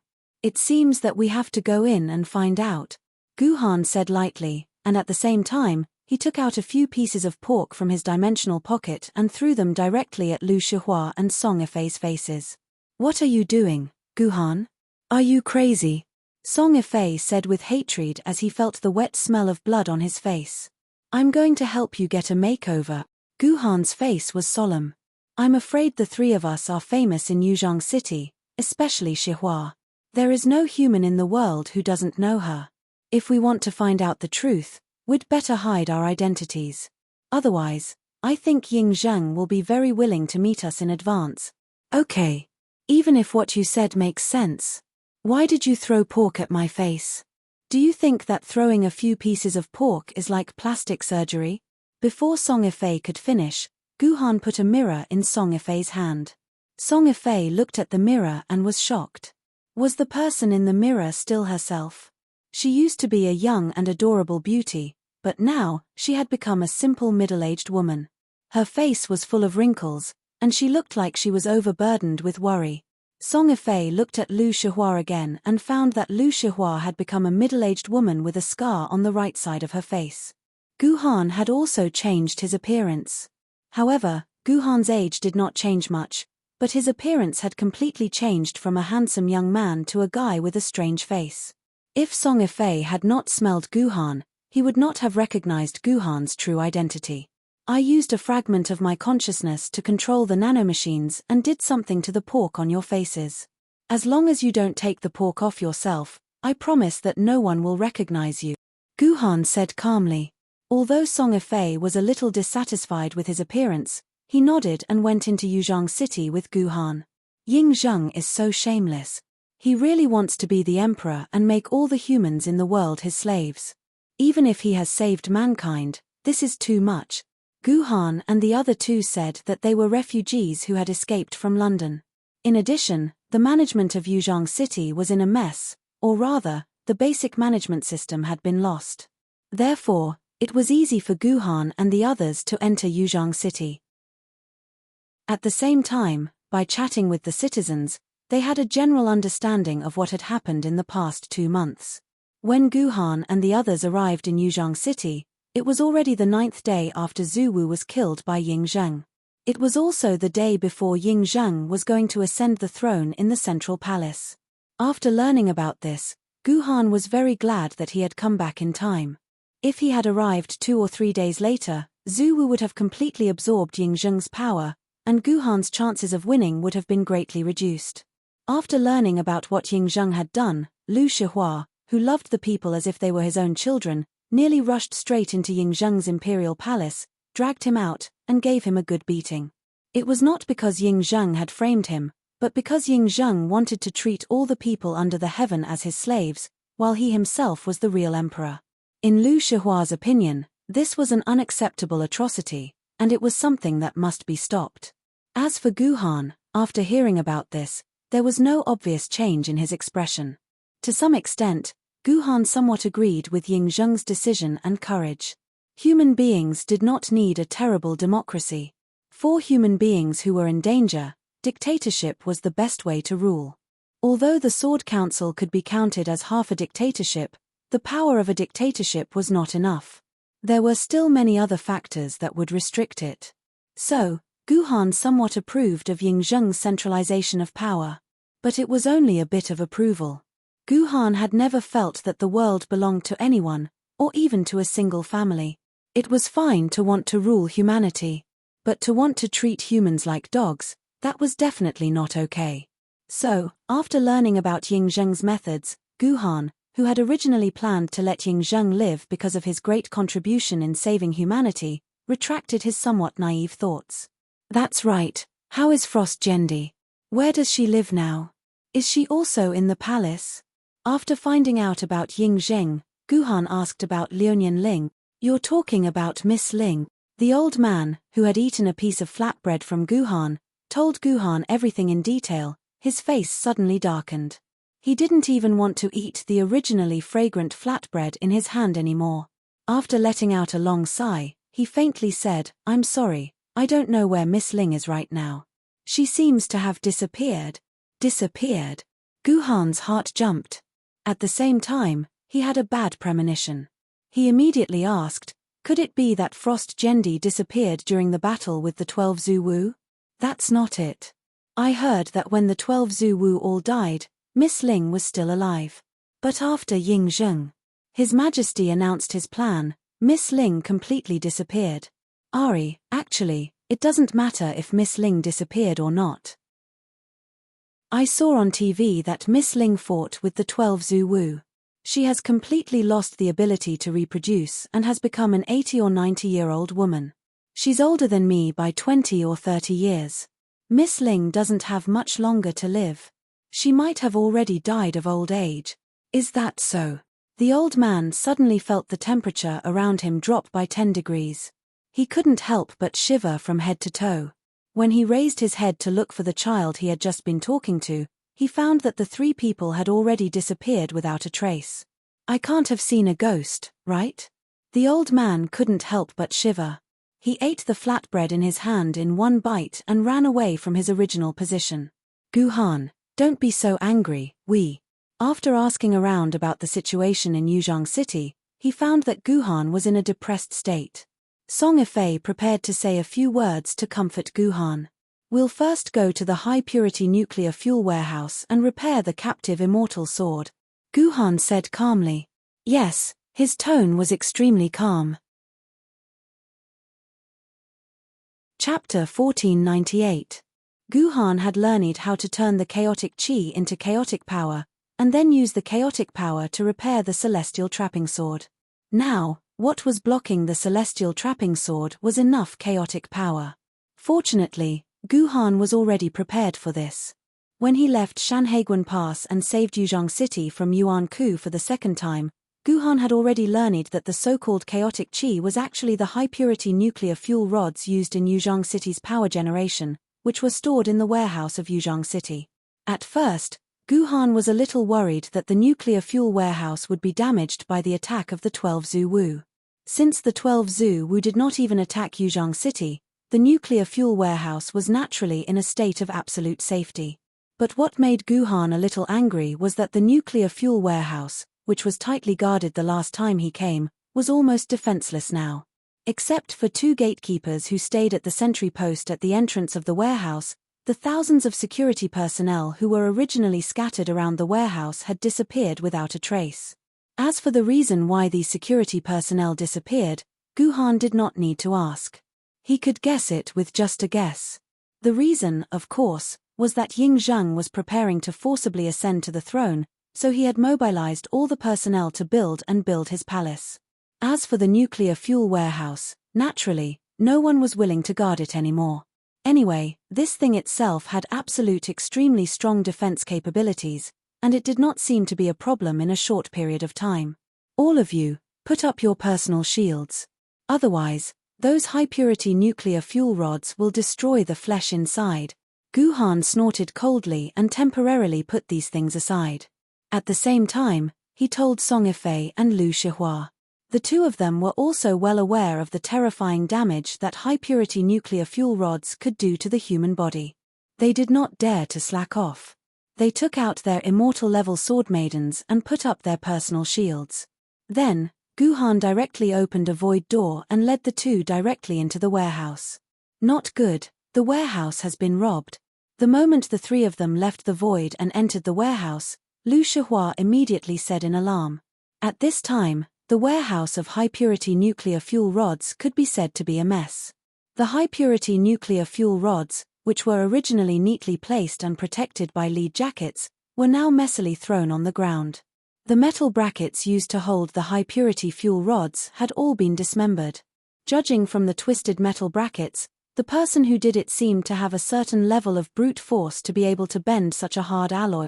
After checking the lead jackets on the ground, Lu Shihua was even more shocked to find that out of the 10 lead jackets, 9 were actually empty. In other words, about 9/10 of the high-purity nuclear fuel rods were gone, leaving only their lead jackets. Who is it? Who the hell did this? Does he want to destroy the human race? As a former leader of the human race, Lu Shihua said somewhat crazily when he realized that such an important thing had been stolen. If other things were lost, then so be it. At most, they would just lose some wealth. But high-purity nuclear fuel rods were not ordinary things. If one of them was taken out, it could cause the death of tens of thousands of people.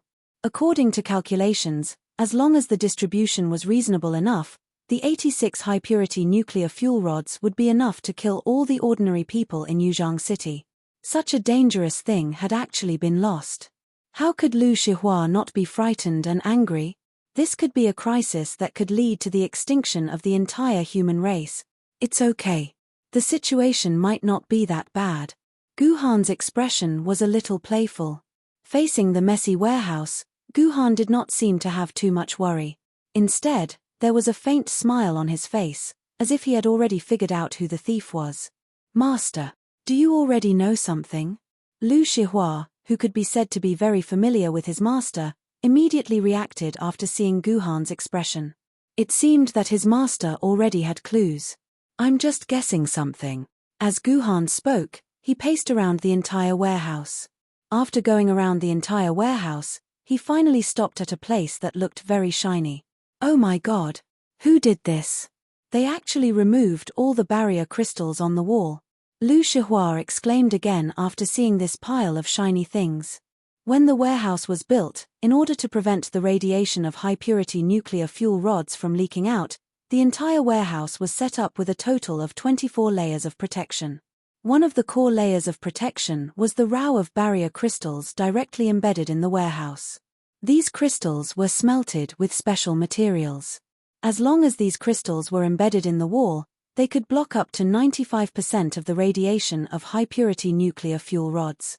It could be said to be the core of the entire warehouse's defense measures. At first, Lu Shihua's attention was focused on the high-purity nuclear fuel rods scattered on the ground, and he did not pay attention to the barrier crystals on the wall. Only now did he realize that the barrier crystals on the wall had been removed and then neatly piled up in this corner of the warehouse. This murderer must want to destroy mankind. Lu Shihua cried out. In Lu Shihua's opinion, this murderer must want to use radiation to destroy mankind. Otherwise, if the murderer did not want to destroy mankind, why would he remove these barrier crystals embedded in the wall? These barrier crystals had no other use other than blocking radiation. If they were sold, their value might not even be as high as a glass bead. Moreover, these barrier crystals were embedded in the wall. Even if an ordinary person wanted to remove a crystal, even with the help of tools, it might take them 1 or 2 hours. But now that all the barrier crystals in the entire warehouse had been removed, how much effort and time did the murderer have to spend to do this? If they did not want to destroy mankind, why would they go through so much trouble to do this? Therefore, Lu Shihua's mood became extremely fearful. Now that almost all the survivors of mankind had gathered in Yuzhang City, the density of people living in the city was frighteningly high. Once these high-purity nuclear fuel rods were taken out, the original 400 million survivors of mankind would probably be reduced to 4 million at most. Don't worry. I have studied the nuclear fuel warehouse. There are 24 lines of defense in this warehouse. Even if there is only one left, it can still block more than 90% of the radiation. I just checked the other defenses. Other than the first barrier crystal that was destroyed by someone, the rest of the defenses are still intact. The radiation that leaked out is less than 1,000th of its original level. It definitely won't pose a threat to humans, Ji Yuhan said indifferently. That's right. But we can't just let this matter go like this. We must immediately find out who the thief is, otherwise the entire human race will be in absolute danger, Lu Shihua said with extreme unease. That's easy. If my guess is correct, the thief should still be in the warehouse, Guhan said with a smile. What? Lu Shihua immediately tensed up. At the same time, he began to search the entire warehouse with sword energy, wanting to find the thief that his master said was hiding. Don't bother, the thief is right here. After Ji Han finished speaking, he suddenly stretched his arm directly into the barrier crystal, and then pulled outwards, directly pulling out a doll-like little person from the barrier crystal pile. A little girl. When Lu Shihua saw clearly what Gu Han had pulled out from the pile of barrier crystals, he suddenly screamed. Because the thing in Gu Han's hand was actually a little girl. Looking closely, it was a little girl with a big round face and thick short legs. She was extremely cute. However, what Lu Shihua did not understand was why there was such a cute little girl in such a dangerous place. Also, how did this little girl become the thief of the high-purity nuclear fuel rod? Shihua, this is not a little girl. This is a Yuan Ku, and it is a Hong-level Yuan Ku. Compared to Lu Shihua's confusion, Song Yifei reacted immediately and stared at the little girl in Gu Han's hand with extreme vigilance. Yuan Ku.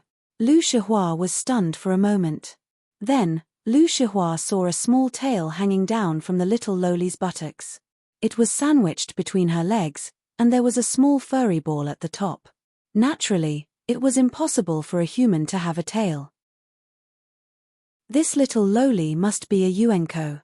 Master, be careful. This is a Yuan Ku. Lu Shihua immediately reminded his master. I know, it's okay. We are old acquaintances. Gu Han smiled slightly, then reached out and grabbed the little girl's tail. At the same time, he squeezed the furry ball hard. Wow, this feeling, it's an addictive feeling. Feeling the softness and comfort of the furry in his hand, Gu Han could not help but sigh. It had been more than 20 years since he had touched something so good. Oh no, someone actually dared to touch Kang Na's tail.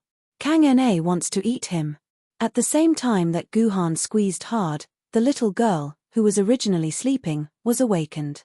One had to know that for a dragon, the tail was always one of the most sensitive parts, not to mention that this was Kang Na's tail. Therefore, Kang Na woke up immediately and was ready to teach this guy who dared to touch her tail a lesson. However, after a while, Kang Na realized that something was wrong. It was as if she was being grabbed by someone's hand. Oh, this is too abominable. This is simply incredible. Someone actually dared to grab Kang Na's neck. Kang Na must teach him a good lesson. With this thought, Kang Na prepared to send a bolt of lightning to this reckless guy. But when Kang Na saw the person's face clearly, the lightning that was gathering in her hand instantly disappeared without a trace. At the same time, the angry little face immediately turned into a cute look. Master Gu Han, you are back. Don't tell me you want to ride Kang Na again, Kang Na said with a wronged expression. Our Kang Na was born this cute. I don't want to be cute to get away with it. Chapter 1499. There's no need for that at the moment. Gu Han threw Kang Na back to the ground. When Kang Na heard that Gu Han didn't plan to ride her, she immediately stood up happily and wagged her tail excitedly. Why are you here? Didn't you promise me that you would live near Yuzhong City and protect the safety of Yuzhong City?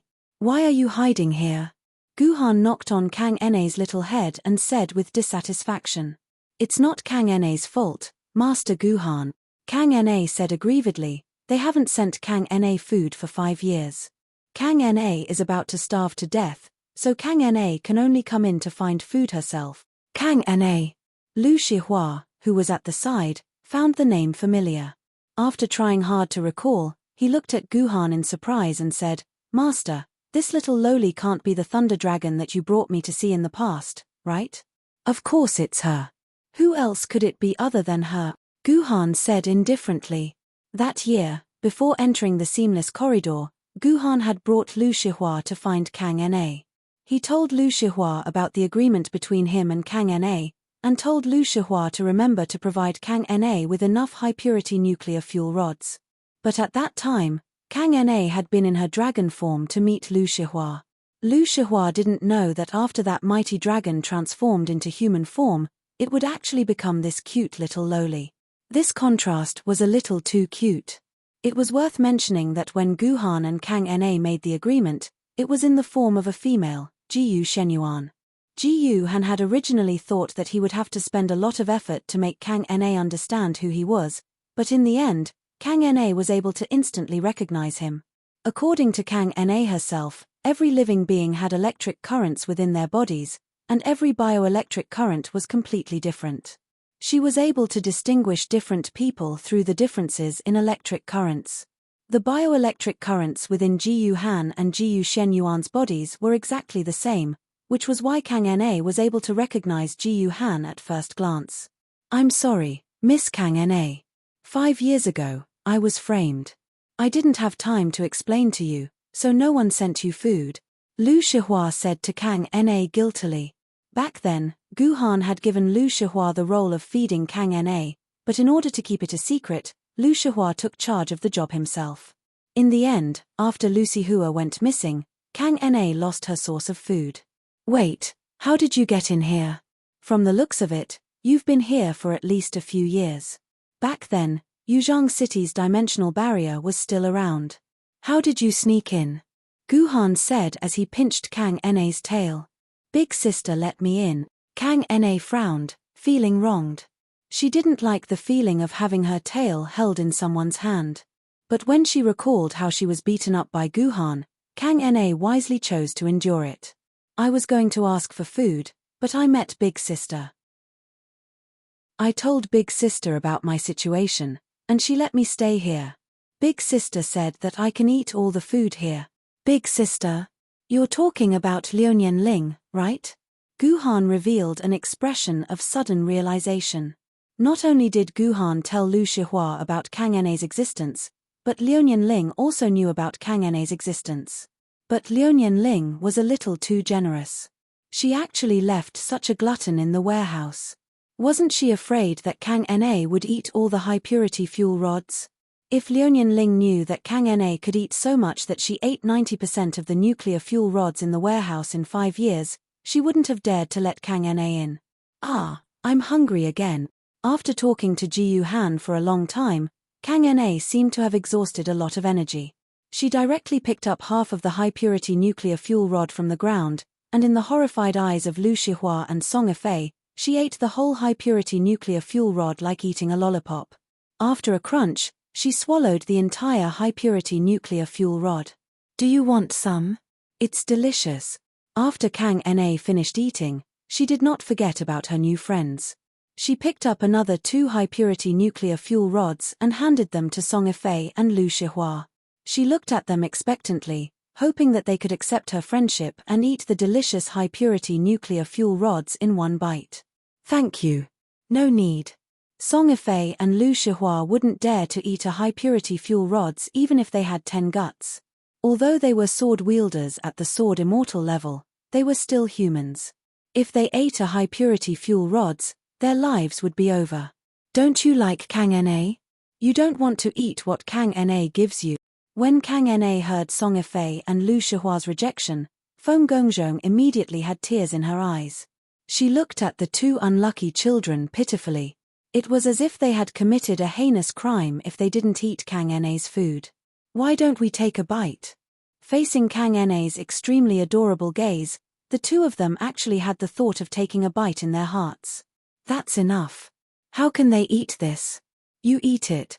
Gu Han pinched Kang Na's furry little tail, then grabbed the 2 high-purity fuel rods from Kang Na's hands.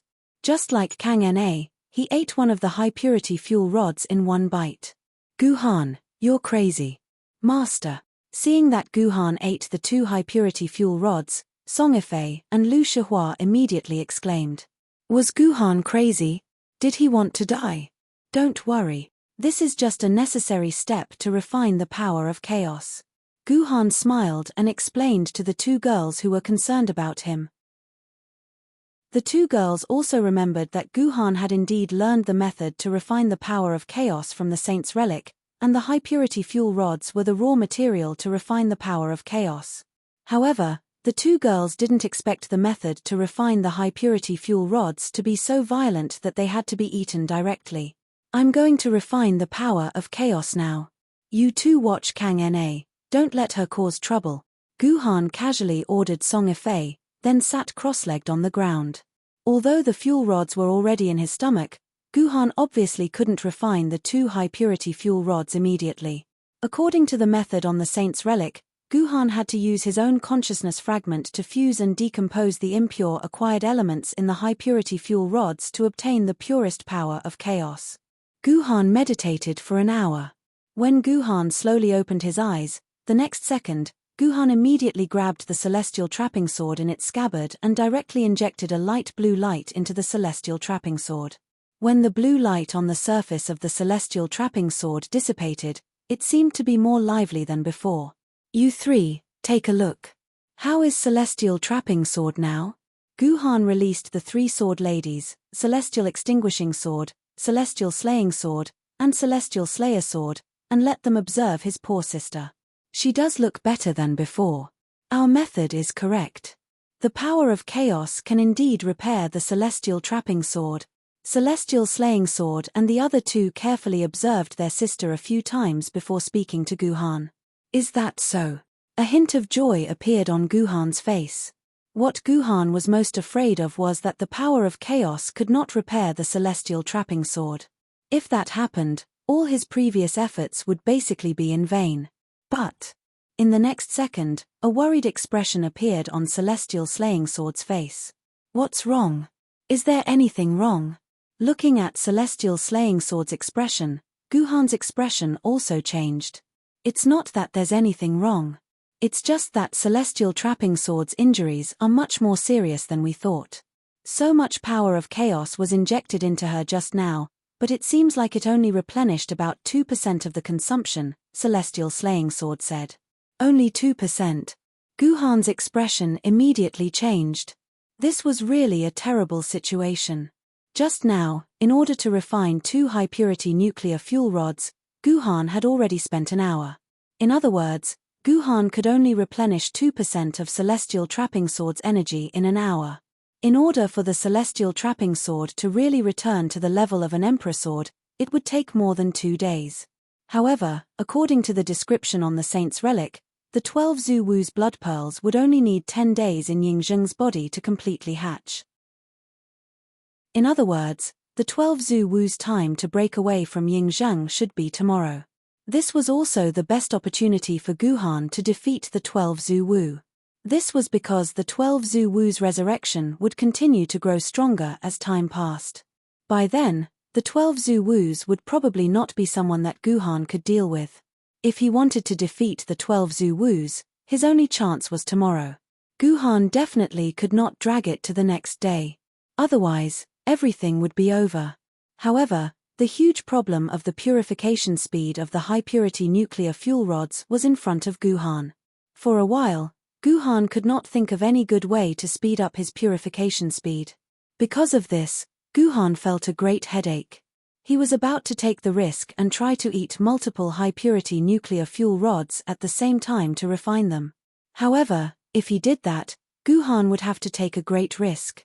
This was because Guhan's body could barely withstand 2 high-purity nuclear fuel rods. Once the number exceeded this limit, Guhan would not be able to refine them, and his internal organs might even be burned by the high-purity nuclear fuel rods. Even if Guhan did not die and could repair his body on his own, the refining speed of the high-purity nuclear fuel rods was bound to be reduced. Thump! Just as Guhan was struggling with this, the sound of a heavy object falling to the ground was suddenly heard. This was followed by a tremor in the entire warehouse, as if there was an earthquake.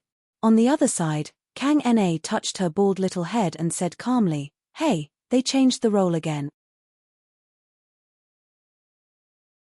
Chapter 1500.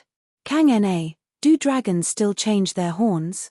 Song Ifei asked curiously when he saw the 2 sharp dragon horns on Kang Na's head fall off. No.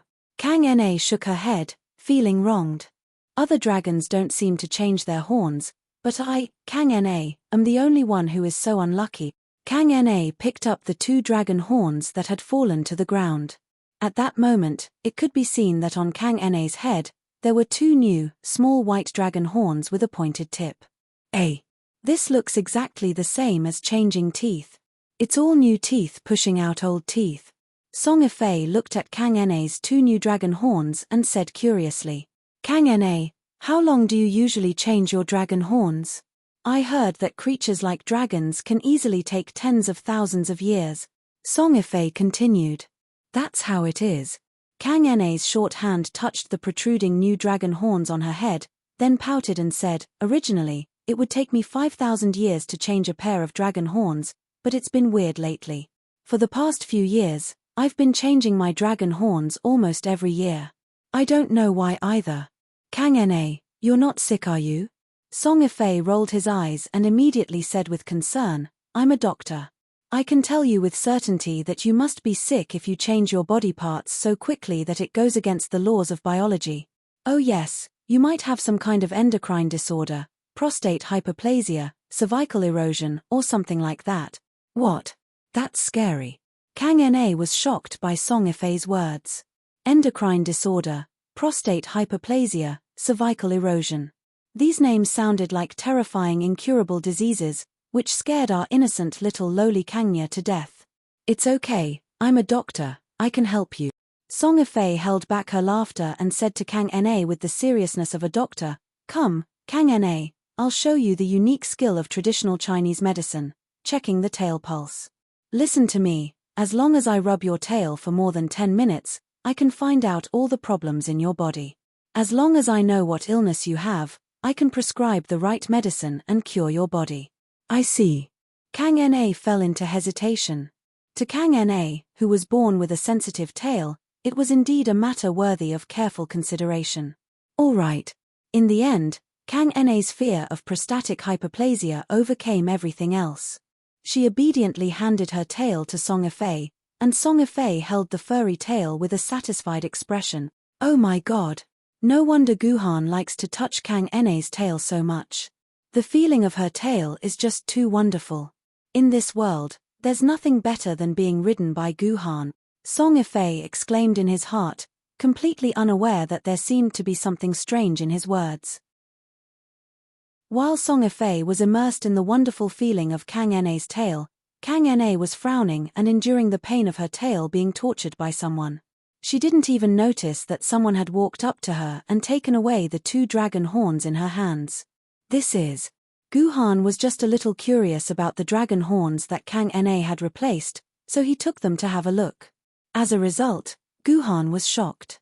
He immediately took the dragon horn and walked to a corner, then directly put the dragon horn into his mouth and bit hard. Ouch! Guhan couldn't help but let out a cry of pain, then spat out 2 bloody teeth from his mouth. Master, what's wrong with you? Hearing Guhan's cry of pain, Lu Shihua immediately ran over and asked nervously. It's nothing. Master was stupid. Guhan said with a bitter smile. In fact, it was indeed Guhan who was stupid. Perhaps Guhan was too excited and wanted to eat these 2 things directly. In the end, Guhan forgot that what he was holding in his hand was not the crunchy, mothball-flavored high-purity nuclear fuel rod from before, but 2 real dragon horns. Dragon horns could be said to be the hardest part of a dragon's body. Even if Guhan's body had reached the level of an emperor sword, it was impossible for him to bite off these dragon horns with his teeth. However, it was unrealistic to directly eat such a long dragon horn into one's stomach. In desperation, Guhan could only take out the Zhuxian sword and use the mysterious 9 swords to slash at the dragon horn.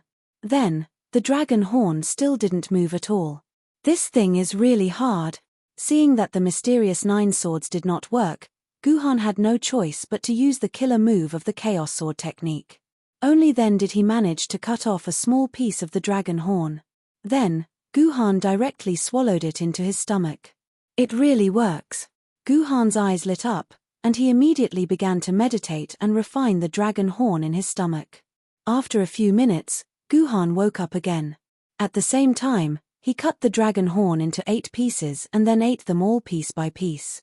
When Guhan completely refined the 2 dragon horns and at the same time, he injected chaotic energy into the celestial trapping sword. After knowing that the celestial trapping sword's repair rate had reached 27%, his face immediately showed an expression of joy. The moment he picked up these 2 dragon horns, Guhan was surprised to find that the material of these 2 dragon horns was not ordinary. These 2 dragon horns looked very ordinary, But Guhan could feel chaotic energy from these dragon horns that was more powerful than the nuclear fuel rods. These dragon horns themselves seemed to be solidified by chaotic energy. Therefore, Guhan immediately realized that if he did not refine the high-purity nuclear fuel rods and directly refined these two dragon horns, would there be a higher efficiency? As soon as he thought of it, Guhan immediately began to experiment. As it turned out, the dragon horns that Kang Na had replaced could indeed be directly refined into chaotic energy, and the ease of refining was far greater than the difficulty of refining high-purity nuclear fuel rods. During the refining, Guhan found that Kang Na's dragon horns were actually more refined high-purity nuclear fuel rods, but many of the impurities in them had been eliminated, leaving only the purest chaotic energy. This saved Guhan a lot of time. When refining the high-purity nuclear fuel rods before, Guhan used almost 3/4 of the time to remove the impurities in the high-purity nuclear fuel rods, and the dragon horns themselves were a collection of high-purity chaotic energy, so naturally, it saved Guhan a lot of time. According to Guhan's estimation, refining these two dragon horns took about 4 hours, and at the same time, 27% of the celestial trapping sword was repaired. He believed that if he could get 6 more of the same dragon horns, then Guhan could completely repair the celestial trapping sword in a day. Thinking of this, Guhan immediately walked to Kang Na's side and rescued Kang Na, whose tail was still in the hands of Song Fei. Then, he gently touched Kang Na's little head and said softly, "Kang Na, you said that you change a pair of dragon horns every year, right?" "Yes. Master Guhan, don't look at Kang Na like that. Kang Na is scared. Is it wrong for Kang Na to change horns? How about Kang Na let you ride me?" Kang Na looked at Guhan in horror and said. It was really rare to see a gentle expression on Guhan's face. Not to mention Kang Na, even Song Fei would be afraid if he saw it. "Ahem. Give me the dragon horns that you changed, and I promise not to ride you." Guhan coughed, and Kang Na nodded hard. Then, she went straight into the pile of blocking crystals. After a long time, she finally took out the dragon horns that she had accumulated. Not to mention, there were exactly 6 left.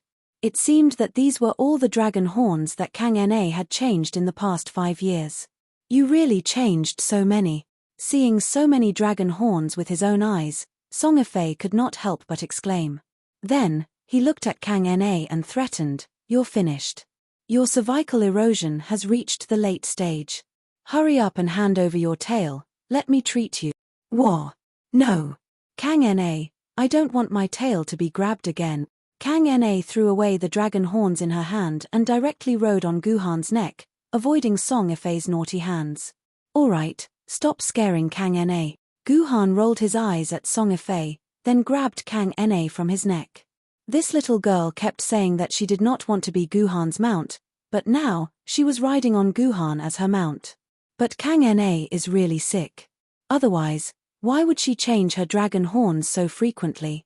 Song Fei pouted and said playfully. "That's because Kang Na, this idiot, eats too much."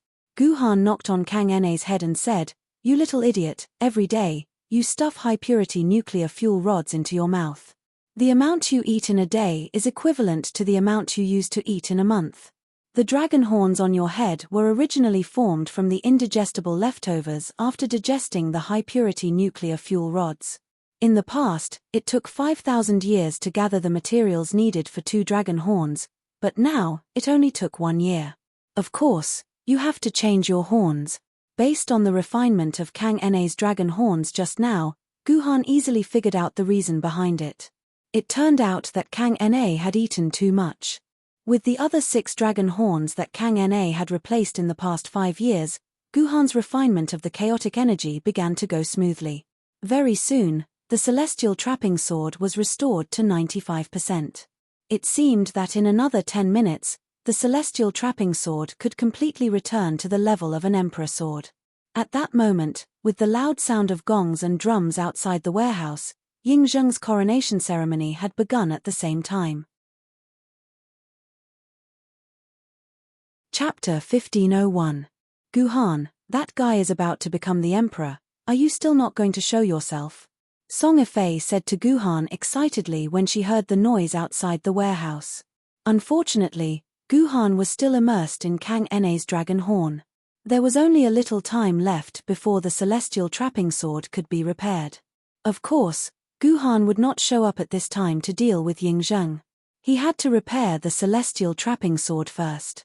Shihua, it's so boring here. Let's go out for a walk. Song Yifei immediately turned to Lu Shihua when she saw that she couldn't do anything to Guhan. After experiencing the three of them being honest with each other, the relationship between Song Yifei and Lu Shihua was naturally different. Lu Shihua had already become Song Yifei's best friend. Master, Lu Shihua actually wanted to go out for a walk. After all, this was Yuzhang City that had raised her for so many years. Lu Shihua really wanted to know what was happening in Yuzhang City. But when she saw her master sitting cross-legged on the ground, meditating, Lu Shihua could not help but show a look of hesitation. Was it really good to leave her master here alone? TSK, are you still afraid that something will happen to him? In this world, other than him, who else has the ability to bully him? Song Yifei grabbed Lu Shihua's little hand and said. Lu Shihua could not help but nod at Song Yifei's words. Indeed, with Guhan's current ability, there was indeed no one in this world who could bully him. Her master did not need anyone's protection at all. Shihua, you haven't gotten the 12-winged angel's sword yet, right? Guhan's time is precious. We can't let him waste it on this. Why don't we go get the 12-winged angel's sword first so that Guhan doesn't have to waste his time? Song Yifei's words could be said to be the most urgent thought in Lu Shihua's heart. She really could not wait to find her 12-winged angel's sword and become the emperor. Lu Shihua felt that the gap between her and her master was getting bigger and bigger. Only by becoming the emperor could she close the gap between them. Lu Shihua could not wait anymore. All right. Let's go find the 12-winged angel sword first. Lu Shihua nodded in the end. Song Yifei immediately opened the void gate. However, when the two of them walked out of the void gate, they found that there were three of them. Sister Yifei. Sister Shihua. Kang Na is so bored staying in the warehouse alone. Can you guys take Kang Na out to play? Kang Na rode on Song Yifei's neck and begged him with an adorable expression. No problem. Song Yifei could not stand such a cute expression and immediately nodded in agreement. Soon, the three of them walked toward the direction of the sword pavilion. Because the dragon's horns had fallen off, there were only two small white horns on Kang Na's head. They looked like two white hair clips and didn't arouse the suspicion of the onlookers in the core area. In fact, even if the dragon's horns were still there, Kang Na probably wouldn't arouse any suspicion. This was because most of the people in the core area were rubbing their stomachs and constantly making pitiful wails. These people could only get a simple meal of porridge every day. They didn't even have the strength to speak on such meager food, let alone have the mood to observe other people's heads. Ying Zheng, that son of a B***tch. Such a rich Yuzhang city, such a rich human population, what have they become in his hands? That son of a B***tch. How dare he ascend the throne? Lu Shihua angrily punched the wall next to him when he saw this miserable scene. When Lu Shihua was in power, the entire human society was closely managed by Lu Shihua, and the people's living standards increased by about 30%. At the same time, because Lu Shihua was born in the slums, he greatly increased the living supplies for the people in the slums and did his best to help them get out of poverty. At the same time, by issuing different tasks, he tried his best to guide the sword bearers to focus on improving the people's livelihood, creating more safe zones and farmlands outside the city, instead of wasting them on the pursuit and annihilation of Yuan Ku. As a result, human food production increased significantly, and the dimensional pocket of Yangjing City once stored enough food to feed the people of Yangjing City for 10 years. It was such a flourishing human society, but when it was handed over to Ying Zheng, there was such a scene of people living in poverty. How could Lu Shihua not be angry? It's probably because of the 12 Zhu Wu's invasion. After all, 7 of the 8 base cities were destroyed, and the food supply was almost depleted. It's normal for people to not have enough to eat, Song Yifei said. She was not defending Ying Zheng, but simply stating the speculation in her heart. Miss Yifei, you don't know, except for Yangjing City, All the other human bases have been conquered. We humans have long learned how to deal with it, and we know that food is the most important thing for humans. Therefore, before the city is conquered, we will transport all the food in this city to another safe city through the dimensional pocket. A sword bearer of sword immortal level can carry hundreds of large dimensional pockets at the same time, and each large dimensional pocket can contain 10 million tons of food. A few hundred dimensional pockets will contain hundreds of millions of tons of food, which is enough to transport all the food in the entire base city. Therefore, even if the human bases have been conquered countless times, the food has never been lost. Someone as smart as Ying Zheng must have thought that this day would come. Of all the food, only about 10% to 20% of it has been lost at most. Most of the food should still be in Ying Zheng's control. Before I fell into a coma, the food stored in the 8 bases was enough for the entire human race to eat for 10 years. But now, the human population has been reduced by half, and there are already people dying of hunger everywhere. If I'm not wrong, this food must have been hidden by Ying Zheng. I know this guy too well. He likes to control everything in his hands. And if he wants to control the entire human race, other than absolute power, the least he can do is to control the food. This damned beast, for the sake of his own power, he has abandoned so many human lives. The more Lu Shihua spoke, the angrier she became. She could not wait to rush to Ying Zheng and give him a slap. Forget it, let him be happy for now. Guhan will naturally deal with him. It is more important for us to find the sword of the seraphim, Song Yifei said to Lu Shihua, and Lu Shihua could only nod helplessly. In fact, Lu Shihua knew that he was no match for Ying Zheng. Only by finding the sword of the seraphim could he truly kill Ying Zheng. Along the way, they carefully avoided the crowds on the ground, and finally arrived at the sword tower in Yuzhang City. But compared to the sword tower that Lu Shihua was very familiar with, the current sword tower looked completely different. About half of the buildings had disappeared, and even the roofs were gone. Only some broken walls were left, a testament to the sword tower's former existence.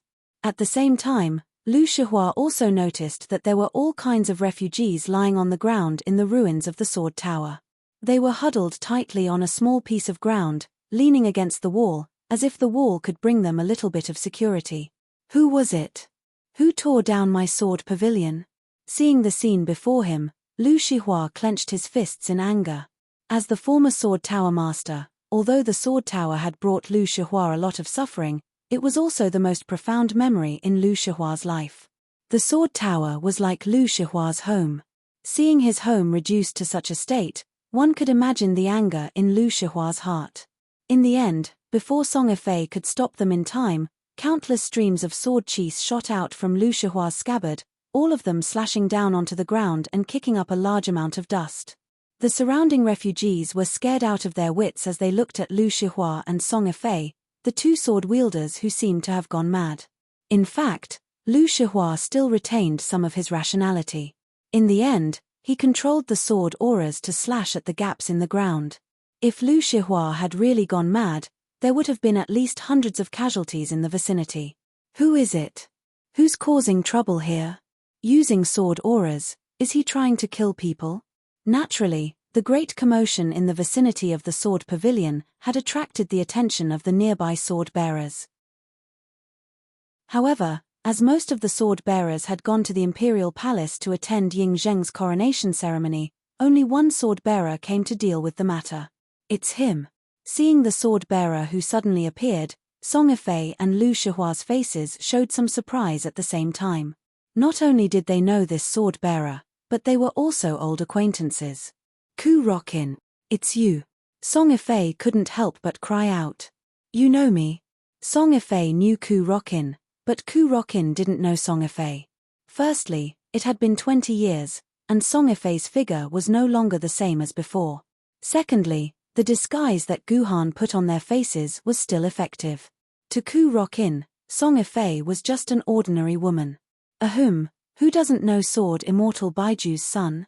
Only then did Song Yifei realize that she couldn't reveal her true identity, so she blurted out an explanation.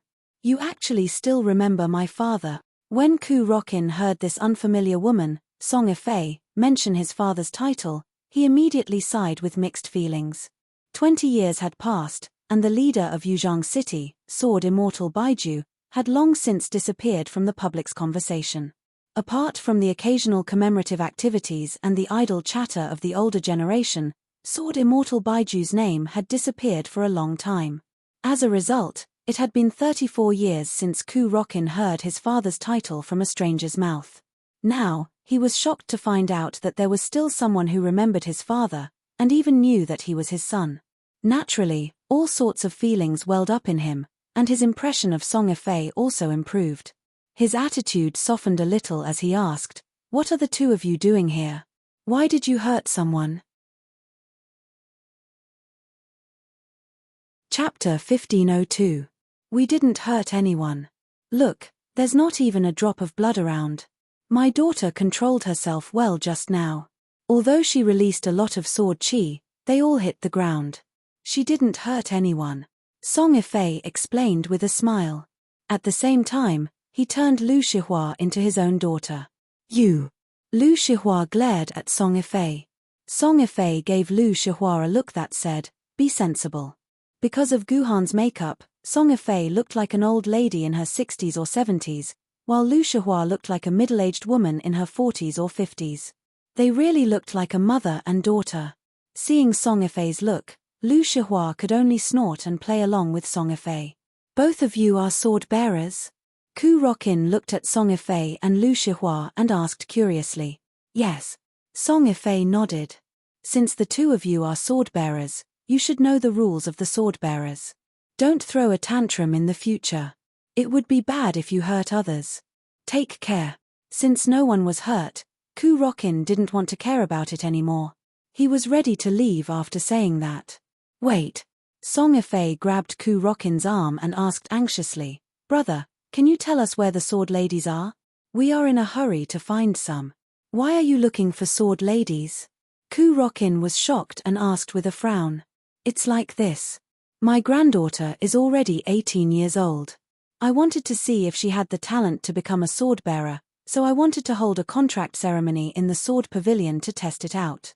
But as soon as I arrived, I found that the entire sword pavilion had been emptied and turned into this. What happened here? Where are the sword maidens inside?" Song Yifei lifted Kang Na, who was riding on his neck, and waved her in front of Ku Rokin. Kang Na, who was tens of thousands of years old, became Song Yifei's granddaughter. This child is 18 years old. Ku Rokin was shocked by Kang Na. Kang Na looked like she was at most 8 or 9 years old. It was impossible to tell that she was an 18-year-old girl. "It can't be helped. My daughter's husband is too irresponsible.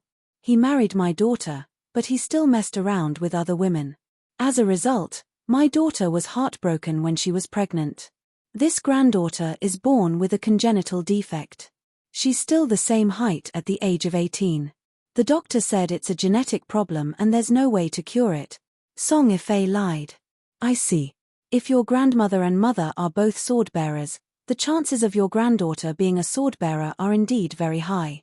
If it were any other time, you would really come to the sword garret to test it out.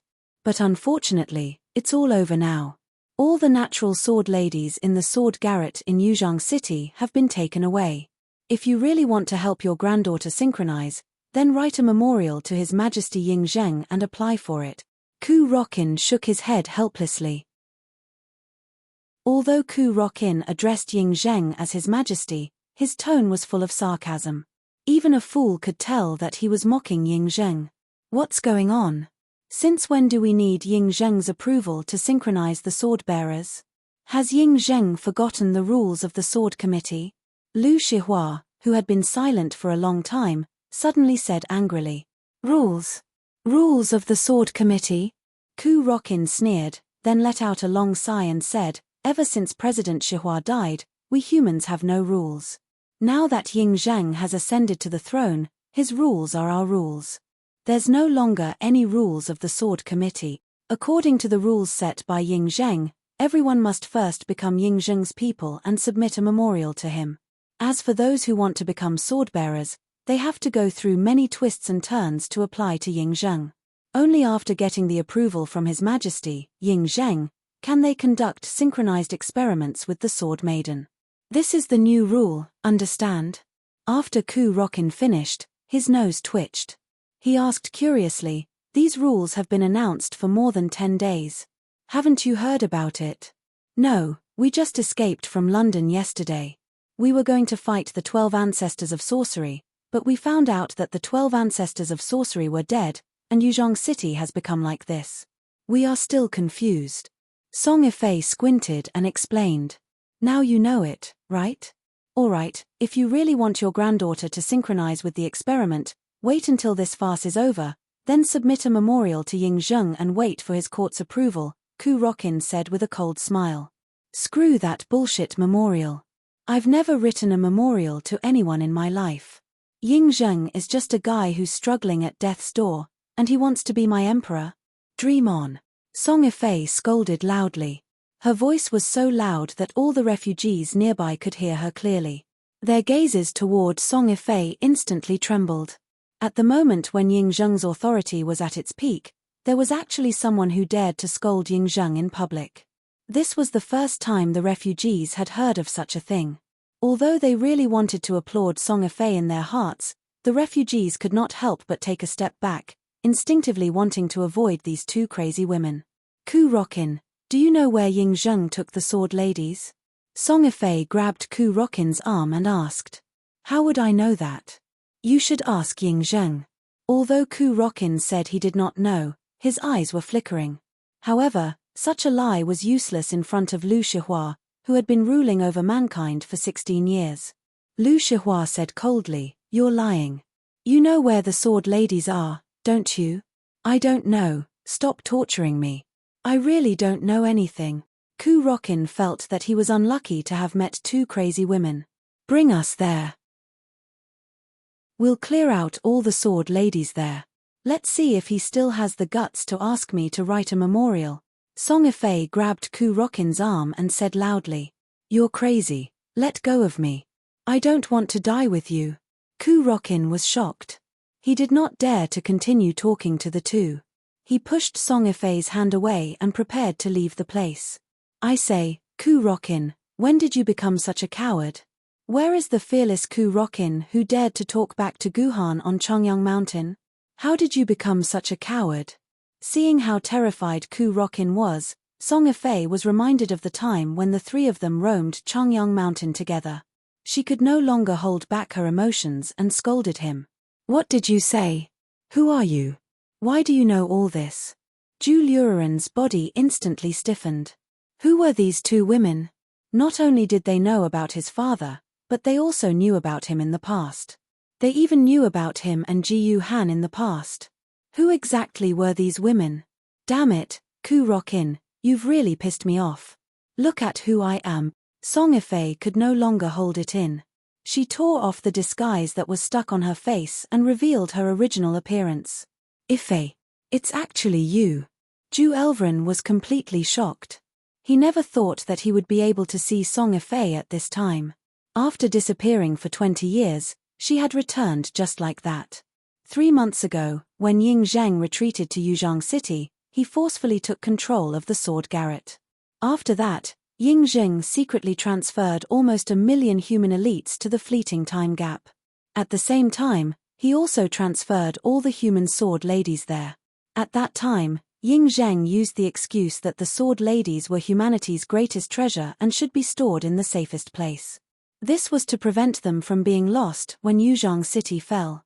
With this excuse, Ying Zheng successfully convinced Longsha Jendi and Frost Jendi. As Frost Jendi's representative, I was responsible for escorting the sword ladies to the fleeting time gap. So I knew where the sword ladies were stored. Aside from less than 10 people, no one else knew where they were. In a secluded corner, Ku Rokin explained to Song Yifei. "Then what's the deal with this broken sword garret? Even if Ying Zheng emptied the sword garret, he didn't have to destroy it." Lu Shihua couldn't hold back her anger as she spoke. This piqued Ku Rokin's curiosity. He pointed at Lu Shihua and asked Song Yifei, "Who is she? Why is she so angry? It's as if the sword garret belongs to her." Lu Shihua didn't remove her disguise like Song Yifei did. Lu Shihua and Song Ifei were different. Song Ifei had already disappeared from the human world for 20 years. Even if she revealed her face now, no one would be able to recognize her. But once Lu Shihua's face was revealed, there was no one in the world who wouldn't recognize her. So Lu Shihua continued to maintain her disguise. The sword garret belongs to everyone in Yuzhang. Lu Shihua replied angrily.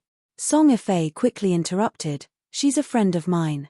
Recently, we both had the same boyfriend, so we've become friends. What the hell, same boyfriend? Ku Rokin was shocked. He didn't have time to think too deeply before Lu Shihua continued to ask about the sword garret. The sword garret used to be fine, but 3 days ago, when Ying Zheng was building his palace, he said that the palace lacked some old beams. The wood from Yuzhang City's sword garret was the only wood in Yuzhang City that met Ying Zheng's requirements, so Ying Zheng tore it down and used it to build his palace. As soon as Ku Rokin finished speaking, he punched a nearby wall. The wall immediately collapsed, scaring Ku Rokin so much that he started sweating profusely. Chapter 1503. Both of you are already immortal sword-bearers.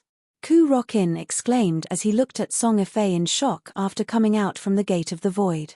He had never imagined that Song Ifei was already an immortal sword-level sword-wielder. After so many years, he was only a spiritual sword-level sword-wielder. Zhu Luren could not help but feel a little envious of the gap.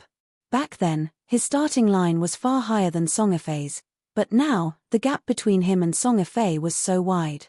This made Zhu Luren feel a little uncomfortable. Who asked me to have a good master? Moreover, this has nothing to do with hard work. The most important thing is to find a suitable sword mistress. Ku Rokin, your sword element should have already exceeded 1 million quarks. Don't be anxious. When you find a suitable sword mistress, you can also become an immortal sword bearer. Song Ifei comforted Ku Rokin, and Ku Rokin could only nod helplessly. At the same time, he looked curiously at the other woman beside Song Ifei. This woman had also opened the Gate of the Void just now.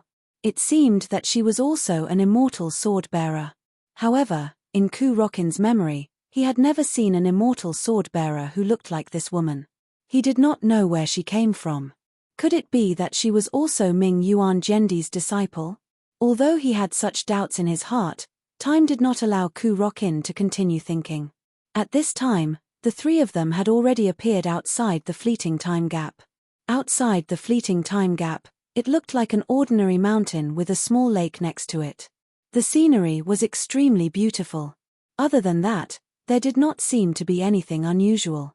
However, everyone knew that there was a cave on this mountain. This cave was the entrance to the fleeting time crevice. As long as they passed through this cave, they would be able to enter the fleeting time crevice. 1,000 years ago, humans used this cave to hide in the fleeting time rift. The Kunzu fleeting time calendar led the swordbearers to guard the entrance of the cave.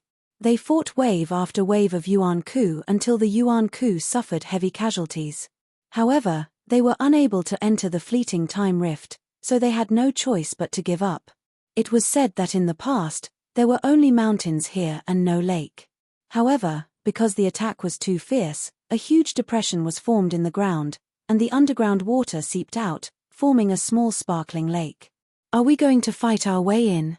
I heard that Ying Zheng has arranged for 5 immortal sword wielders to guard the entrance of the fleeting time crevice. I'm afraid we won't be able to barge in. The 3 of them arrived at the entrance of the cave. Looking at the dozen or so sword wielders guarding the entrance, Ku Rokin said with some difficulty. To enter the fleeting time rift, the only way was through the entrance of the cave. There was no way to dig another cave. Although the entrance of the fleeting time rift was a cave, it was not in the belly of the mountain. It was just that the entrance coincided with the cave. If one were to dig a hole in the cave from another place, they would only be able to enter the interior of the mountain.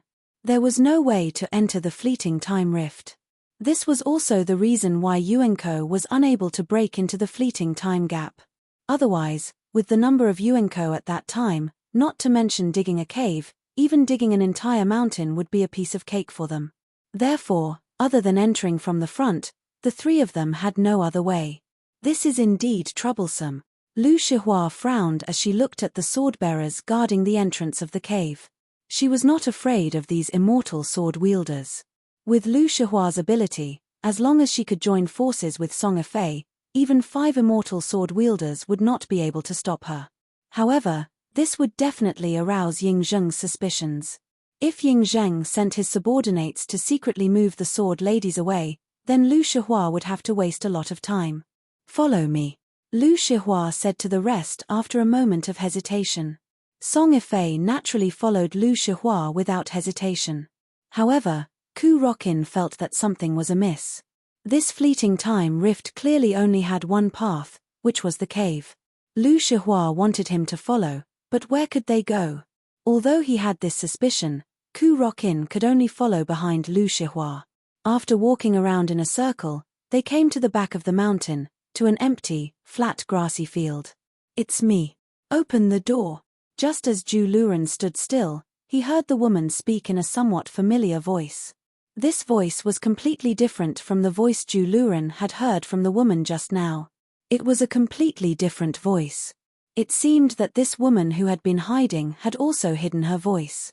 Zhu Luren didn't know who she was and why she was trying so hard to hide herself. However, Ku Rokin felt that this voice was familiar, as if he had heard it somewhere before. However, he could not remember whose voice it was. Ku Rokin did not think for too long, because in the next second, the entire field suddenly shook. At the same time, Ku Rokin noticed that a 1-meter wide, ordinary field suddenly opened up, revealing a pitch-black cave. There was actually such a mechanism near the fleeting time mountain range. Zhu Elvren was shocked by this scene. It should be noted that this mountain range was an important place for humans, and it was protected as the last refuge base for humans. Usually, there would be hundreds of sword-wielding people constantly patrolling around the entire mountain range to ensure that Yuan Ku would not do anything near the mountain range. In such a heavily guarded place, there was actually an entrance to a mechanism, and it was at the core of the mountain range. Who was this woman? How did she know that there was a mechanism here? Was she really a human? Ku Rokin was shocked by his own guess, and he had the urge to escape from this place. Lu Shihua, on the other hand, did not notice Zhu Elvren's expression as he directly jumped into the pitch-black hole. Song Fei also jumped in, leaving Ku Rokin alone outside the cave. It was obviously the last time for Ku Rokin to leave, but after Ku Rokin stomped his feet, he chose to believe Song Fei, and jumped in together with Song Fei. Who built this place? After falling in the air for about 3 minutes, Ku Rokin finally landed on the ground. There was a small space in front of Ku Rokin, or rather, the space was very small. It was only about 20 square meters, and it felt a little crowded with 3 people. However, when Ku Rokin saw the small room, he was shocked because of the walls of the room. There's no mistake, the walls are all built with imperial alloy.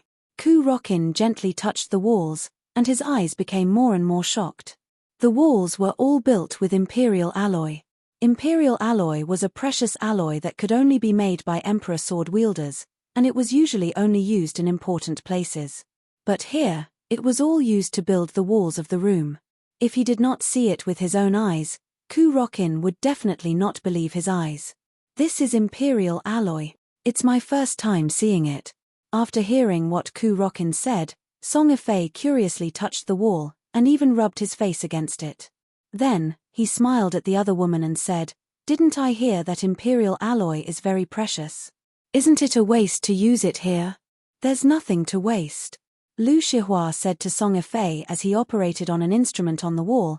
"This place is very important, and it's worth using imperial alloy to protect it. Otherwise, if Yuan Ku enters here, our last refuge will be gone. Moreover, this is only 10 years' worth of production from an emperor sword-level sword wielder. If you really think it's a waste, you can create 10 years' worth of production yourself and add it to the sword committee's warehouse," Lu Shihua said calmly. "Come on, you go. I don't want to waste my precious time on making some emperor alloy." Song Fei stuck out his tongue, and Zhu Elvren was completely speechless. Could it be that Song Fei was already close to ascending to the throne and becoming an emperor? This discovery made Ku Rokin's little heart unable to take it anymore. "All right. It's open," Lu Shihua suddenly said. At that moment, one of the walls suddenly disappeared, and in its place was a shining blue wall. "Come in quickly, this door can only last for 5 seconds. If you're late, you'll be in," Lu Shihua urged the other two. Song Ifei carried Kang Na with one hand and pulled Ku Rokin with the other. When Ku Rokin saw the world in front of him clearly, he was shocked to find himself in a lush green field. This is the fleeting time gap. Ku Rokin looked at the world in front of him, feeling the silt under his feet and the city in front of him. That's right, this is the fleeting time gap. I actually entered the fleeting time gap. That's not right. Isn't there only one entrance to the fleeting time gap? Why is there an entrance to the fleeting time gap here? Why didn't I know about this? Could it be? Ku Rokin raised his head and looked at Lu Shihua in disbelief. This is a secret entrance. It was built by Kunzu back in the day. Under certain circumstances, this entrance can be used to guide other people into the fleeting time gap. At the same time, it is also the only escape route if the fleeting time gap is breached. You can never put all your eggs in one basket, Lu Shihua said calmly, and at the same time, he stared at Ku Rokin and said, "Before this, only 3 people in the entire human world knew about this secret. If you dare to reveal the secret of this entrance, I'll kill you myself." Hearing Lu Shihua's cold voice, Ku Rokin could not help but shiver. Chapter 1504. Who is this woman? How does she know about the secret entrance that only 3 people in the world know about? Who is she? Ku Rokin could not figure out the mysterious woman's identity. As for the woman's threat, Ku Rokin did not take it to heart. This was because Ju Elvrin was certain that he could completely keep this secret and would never let a second person know about it. Of course, Lu Shihua would not tell Ku Rokin that the secret entrance was only known to the chairman of the Sword Committee. Back then, Kunzu had brought humans to live in the fleeting time crevice. They were worried that the fleeting time crevice would be breached by the enemy. If that happened, the humans would be trapped. Hence, they created an exit in a secret place and used imperial alloy to protect it. That way, even if Yuan Ku discovered the exit, it would be difficult for him to break through the protection of imperial alloy. This would give Kunzu a chance to seal the exit. Fortunately, Yuan Ku did not break through the fleeting time crevice. Hence, there was no opportunity for the exit to be used. Hence, it was kept as a top secret. Only the chairman of the Sword Committee, the master of the fleeting time family, and the Emperor Sword Wielder knew about it. Unexpectedly, when this exit was used again, its function had been reversed.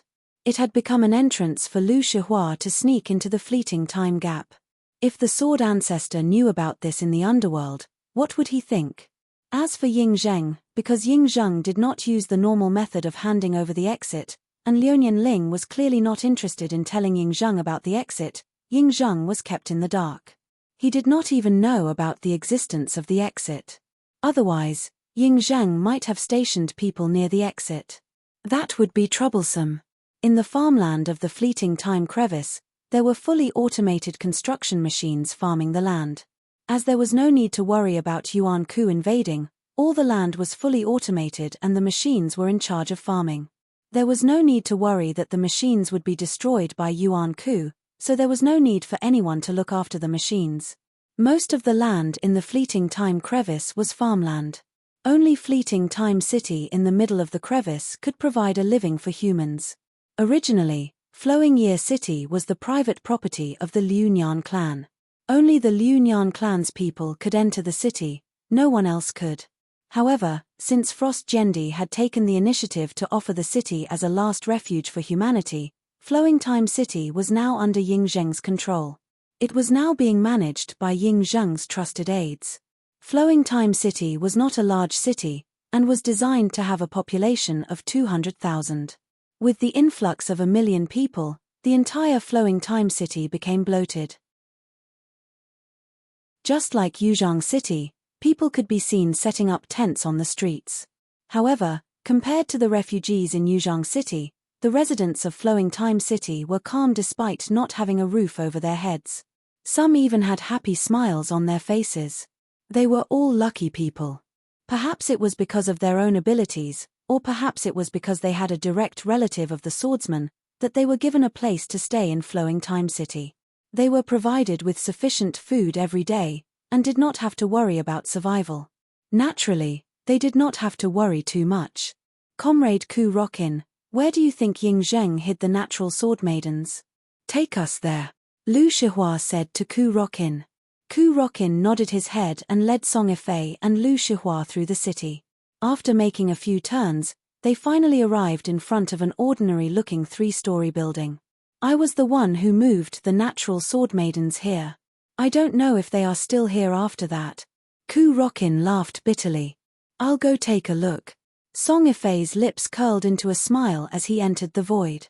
When he came out a few seconds later, his face was filled with regret as he said, "It's empty.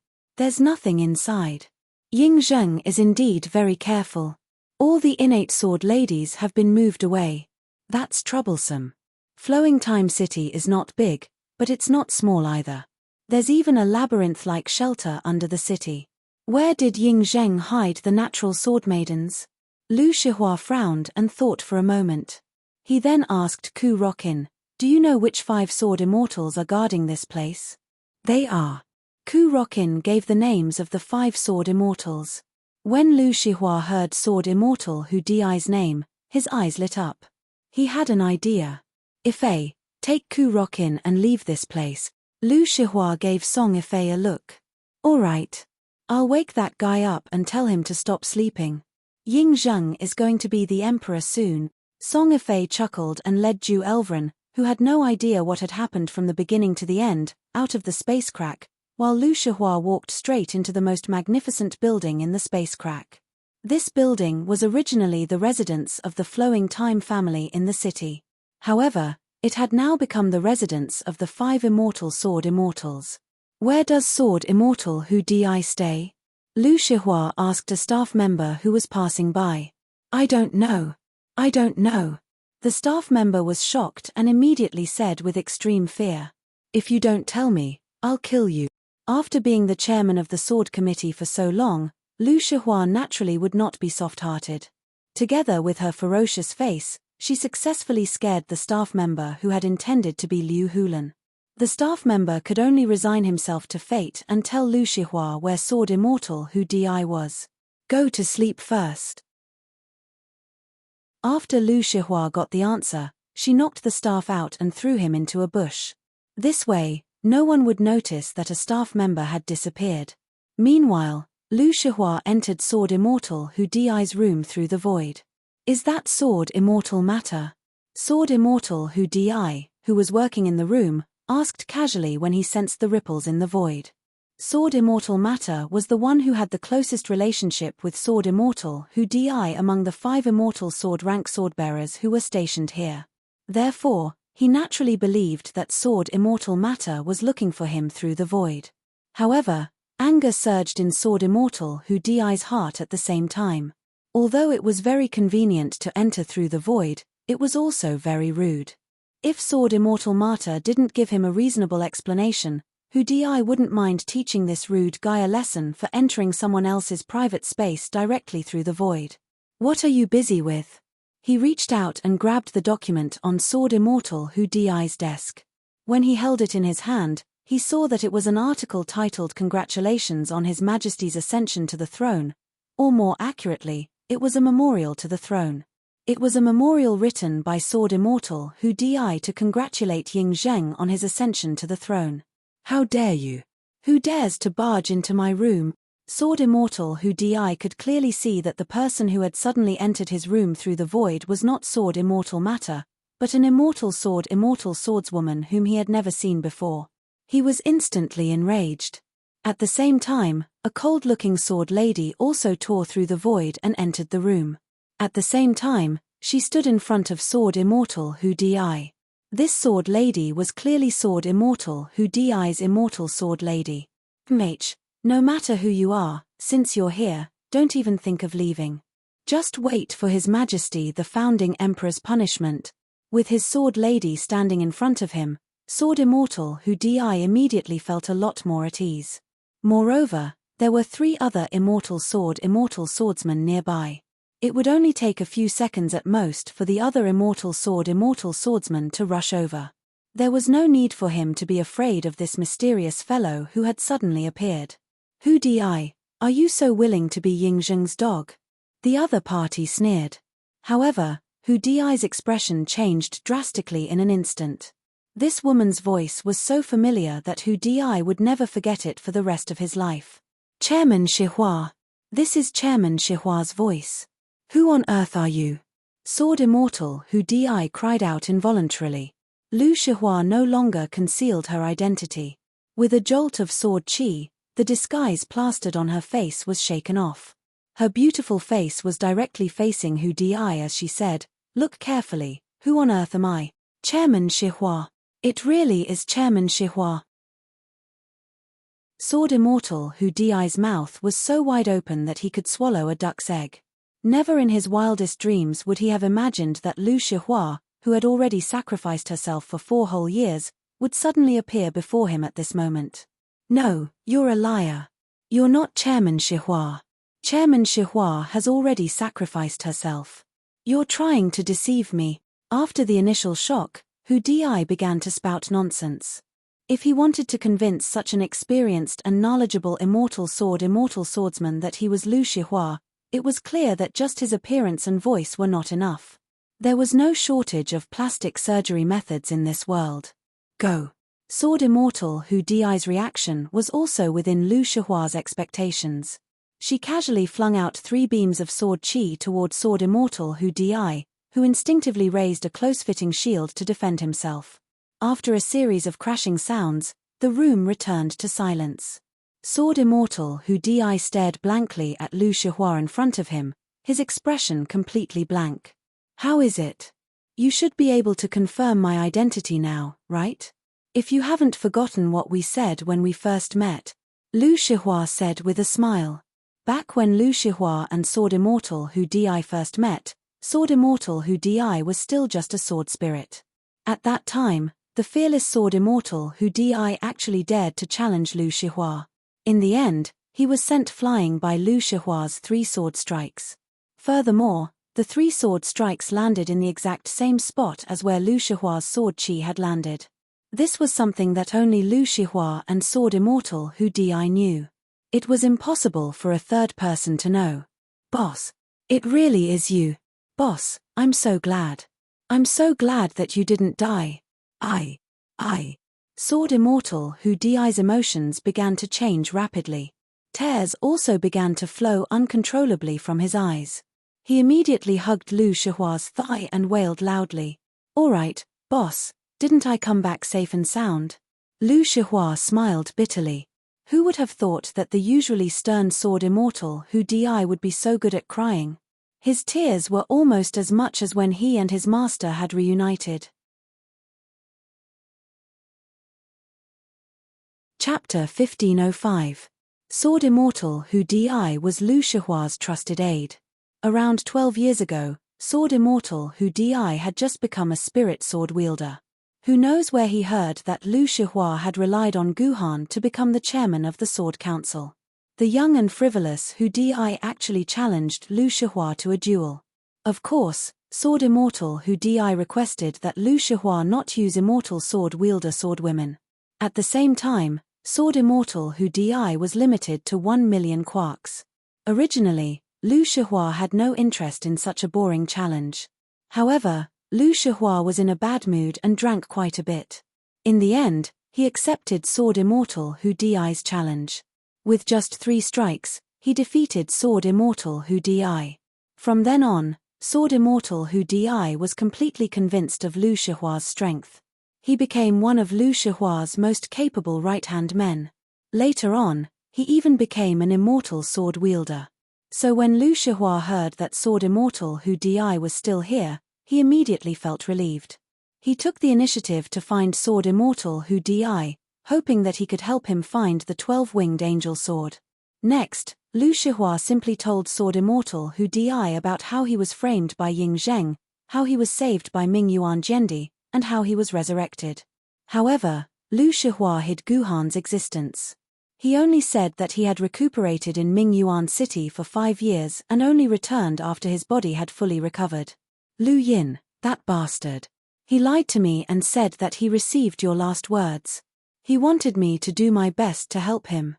Otherwise, why would I work for him? Sword Immortal Hu Di immediately stomped his feet in anger after hearing Lu Shihua's explanation. This also explained why Sword Immortal Hu Di would work for Ying Zheng. Boss, don't worry. I know where the 12-winged angel sword is. Sure enough, after hearing Lu Shihua's goal, Sword Immortal Hu Di immediately patted his chest. Good. Lu Shihua's face revealed an excited expression. Under Sword Immortal Hu Di's guidance, the two smoothly traversed through flowing Time City. Finally, they arrived at a small, hidden door. This place was originally used by the Liu Nian family to store their valuables. Later on, Frost and Jendi took all of their valuables away. Ying Zheng decided to use this place to store the natural sword maidens he obtained from the 8 base cities. At the same time, he used his own password to open the door to the warehouse. Lu Shihua followed Sword Immortal Hu Di into the warehouse.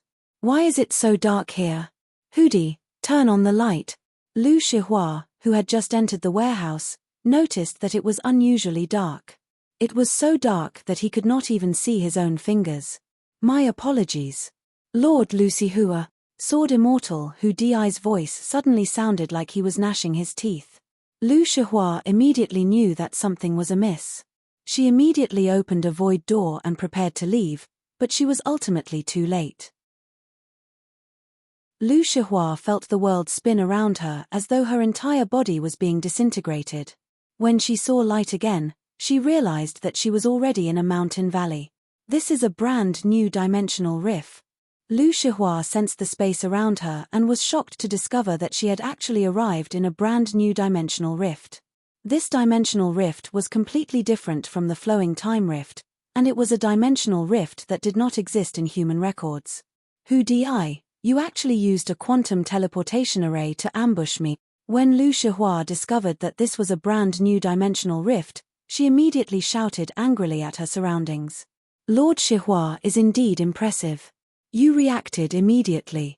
Sword Immortal Hu Di slowly flew in front of Lu Shihua and looked at her with a complicated expression. Hu Di, you actually betrayed me, you ungrateful scum. Lu Shihua said through gritted teeth when she saw Sword Immortal Hu Di appear. This was because, following the appearance of Sword Immortal Hu Di, 4 other immortal sword wielders appeared in 4 other directions.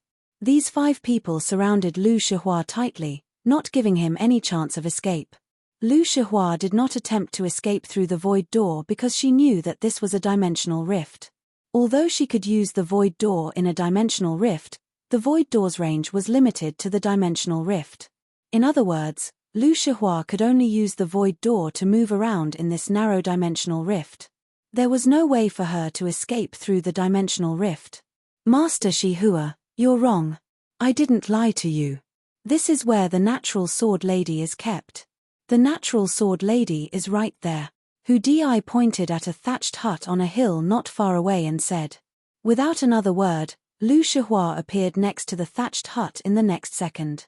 In the end, Lu Shihua's expression changed. She could already sense that the thatched hut was not a real thatched hut, but a dimensional pocket that had changed its appearance. This meant that unless the owner of the dimensional pocket opened it, the natural sword lady in the pocket would not be released. She could not defeat these immortal sword wielders by obtaining the 12-winged angel sword and ascending to the throne. Hu Di, you are getting bolder and bolder. You actually dared to attack me. Don't forget, I am still the chairman of the sword committee. My term is not over yet.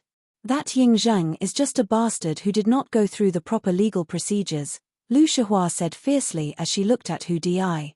Hu Di sighed and said, Master Shihua, I respect you for being my former leader. We don't want to do anything to you. Hand over your sword lady, and I will hand you over to His Majesty. Before that, I can guarantee your safety. Haha, I should have known. Since Ying Zheng arranged for you to be in the fleeting time gap, it means that Ying Zheng has absolute trust in you. How could you still be my right-hand man? I was too stupid. I could not see through such a simple human heart. Lu Shihua sighed and said with some grief and indignation, people's hearts will eventually change. Lord Shihua, you are wrong again. My heart has never changed from beginning to end. What Lu Shihua did not expect was that Hu Di's next words would give Lu Shihua a huge blow. Hu Di continued to say, actually, Lord Shihua, I, Hu Di, have never been your right-hand man. There is a part of my resume that you may not have noticed. Before I became a sword-bearer, I was a player of the Yaoguang sword faction in Sword Lady Online. I did not have the opportunity to become a sword-bearer, but His Majesty saw my potential and spent a lot of money to buy many Sword Lady tokens in the game. In the end, I was able to coordinate with 2,000 different ancient sword ladies and finally found an ancient sword lady that belonged to me and became an ancient sword lady. Hu Di said gratefully, from the moment I became the sword-bearer, I swore to dedicate my life to His Majesty. My life is His Majesty's sword. Wherever His Majesty wants me to go, I'll go. Even if I die, I'm willing to do so. Fortunately, my path was very smooth, and I actually became a spirit sword level sword wielder. Thus, His Majesty the First Emperor placed me by your side. So, my dear Lord Shihua, I have never been one of your people, nor am I your right-hand man. I am just a chess piece used to monitor you. Actually, you can't blame me for this. Didn't even the person closest to you betray you? Sword Immortal Hu Di's words were like a handful of salt sprinkled on Lu Shihua's wounds. Lu Shihua once had two trusted subordinates who were known as his left and right hands. One was Sword Immortal Hu Di, and the other was naturally Lu Shihua's younger brother, Lu Yin. But in the end, both of them had betrayed Lu Shihua, and almost everything about Lu Shihua was controlled by Ying Zheng. It was no wonder that Lu Shihua was killed by Ying Zheng so easily in the end. The enemy knew every move you made, so how could you not fail? I see. After a moment of silence, Lu Shihua glanced at the other four sword-bearers who were also silent. What about the four of you? Are you going to attack me as well? Lord Shihua, you don't have to say any more. The four of them are the same as me. We were all nurtured by His Majesty from ancient sword-bearers to where we are today. The five of us will never betray His Majesty, Sword Immortal Hu Di said. Fine. If that's the case, then let's do it. Lu Shihua sighed and held the 10-winged angel sword in his hand. He pointed the tip of the sword at the five sword-bearers. Do it. The five sword-bearers did not hesitate and immediately charged at Lu Shihua. Both sides were instantly engaged in a chaotic battle. There was not much to say about the battle. Lu Shihua, who had received Guhan's teachings, was the strongest among the five sword-bearers. But the problem was that Lu Shihua's body was almost completely reconstructed. Most of the meridians in his body were still blocked, so Lu Shihua could not use his full strength. More importantly, these five immortal sword-rank sword-bearers were all very strong. Hu Di did not need to be mentioned. He had received guidance from Ying Zheng, and Lu Shihua, who had trained him as his right-hand man, had also taught Hu Di many things. Among them, there was no lack of Lu Shihua's unique sword techniques. The direct result was that Hu Di understood Lu Shihua very well, and could almost completely predict Lu Shihua's tactics. Together with the attacks of the other four immortal sword-rank sword maidens, this absolute difference in numbers and ability directly forced Lu Shihua into an extremely difficult situation. Lu Shihua could only barely defend against the attacks of the five immortal sword-rank sword maidens. The energy of the personal protective shield around his body was constantly being depleted, and very soon, it had been weakened by 30%. Lu Shihua looked like he was going to lose for sure. Sword Immortal Hu Di sighed and said, "Don't waste time. His Majesty the First Emperor's Ascension ceremony has already begun. We have to hurry over to congratulate His Majesty the First Emperor. This is our best congratulatory gift. Everyone, use your trump cards and quickly capture her alive. No, just kill her. Capturing her alive is too difficult." Chapter 1506. This damned body still doesn't listen to me. It's all Master's fault. When he helped me reconstruct my body, He didn't even know to unblock my meridians. Why did he have to create the original meridians? Lu Shihua grumbled about his new body as he defended against the attacks of the 5 immortal sword maidens. Although this body was created perfectly by Guhan, the meridians that Lu Shihua had spent more than 10 years to clear were now closed again. Whether all the meridians were opened or not was an extremely important matter to Lu Shihua, and to the green freezing meridians. After all, be it the 9 swords of mysterious heaven or the chaos sword technique, they both relied on the meridians in one's body. In a situation where the meridians were not opened, Lu Shihua could not even use half of his strength. If this body could be restored to its peak, Lu Shihua wouldn't have been beaten to such a sorry state by these 5 guys. Damn it, they're going to use their ultimate move. Lu Shihua suddenly felt that the attacks he was facing had slowed down. The pressure of the attacks was greatly reduced, and the situation seemed to have turned for the better. But Lu Shihua was screaming in his heart. Of course, Lu Shihua did not think that these loyal forces of Yingzheng would let him go because of their conscience. They had taken the initiative to slow down their attacks. There could only be one reason: they were preparing an even more powerful attack, which was the legendary ultimate move. Unfortunately, by the time Lu Shihua reacted, it was already a little too late. The 5 immortal sword maidens had already finished preparing their ultimate moves. Of these 5 ultimate moves, 3 were pure damage type ultimate moves that could deal 20 to 30 times the normal damage. The other was a control skill that could freeze time. There was also a negative effect that could increase the damage taken by the opponent by more than 10 times. These 5 ultimate moves all landed on Lu Shihua's body. One could only imagine the terrifying damage that Lu Shihua had to endure in an instant. Faced with these 5 ultimate moves, Lu Shihua did not even have the right to dodge. He could only desperately activate his sword essence, hoping that he could use his personal shield to take on all the damage. But at the same time, Lu Shihua also knew that even if his personal shield could block all the skills, he would be an arrow at the end of its flight. It was almost impossible for him to resist the next attack from these 5 swordsmen. Am I really going to die here? Lu Shihua smiled bitterly as he looked at the incoming skill and muttered to himself, forget it. I've already died once, so dying again isn't a big deal. As long as I still have my head, Master should be able to resurrect me again. Is this how you use your master? As soon as Lu Shihua finished muttering to himself and saw that the attacks were about to hit him, a languid voice with a hint of dissatisfaction rang out. At the same time, Lu Shihua saw a bright flash of sword light. The 5 powerful attacks were shattered by the sword light in an instant and disappeared. Master. Lu Shihua looked at the figure that suddenly appeared in front of him in surprise. Guhan had finally arrived in time. Who is it? Where did our ultimate move go? Compared to the delighted Lu Shihua, Sword Immortal Hu Di and the others were naturally horrified.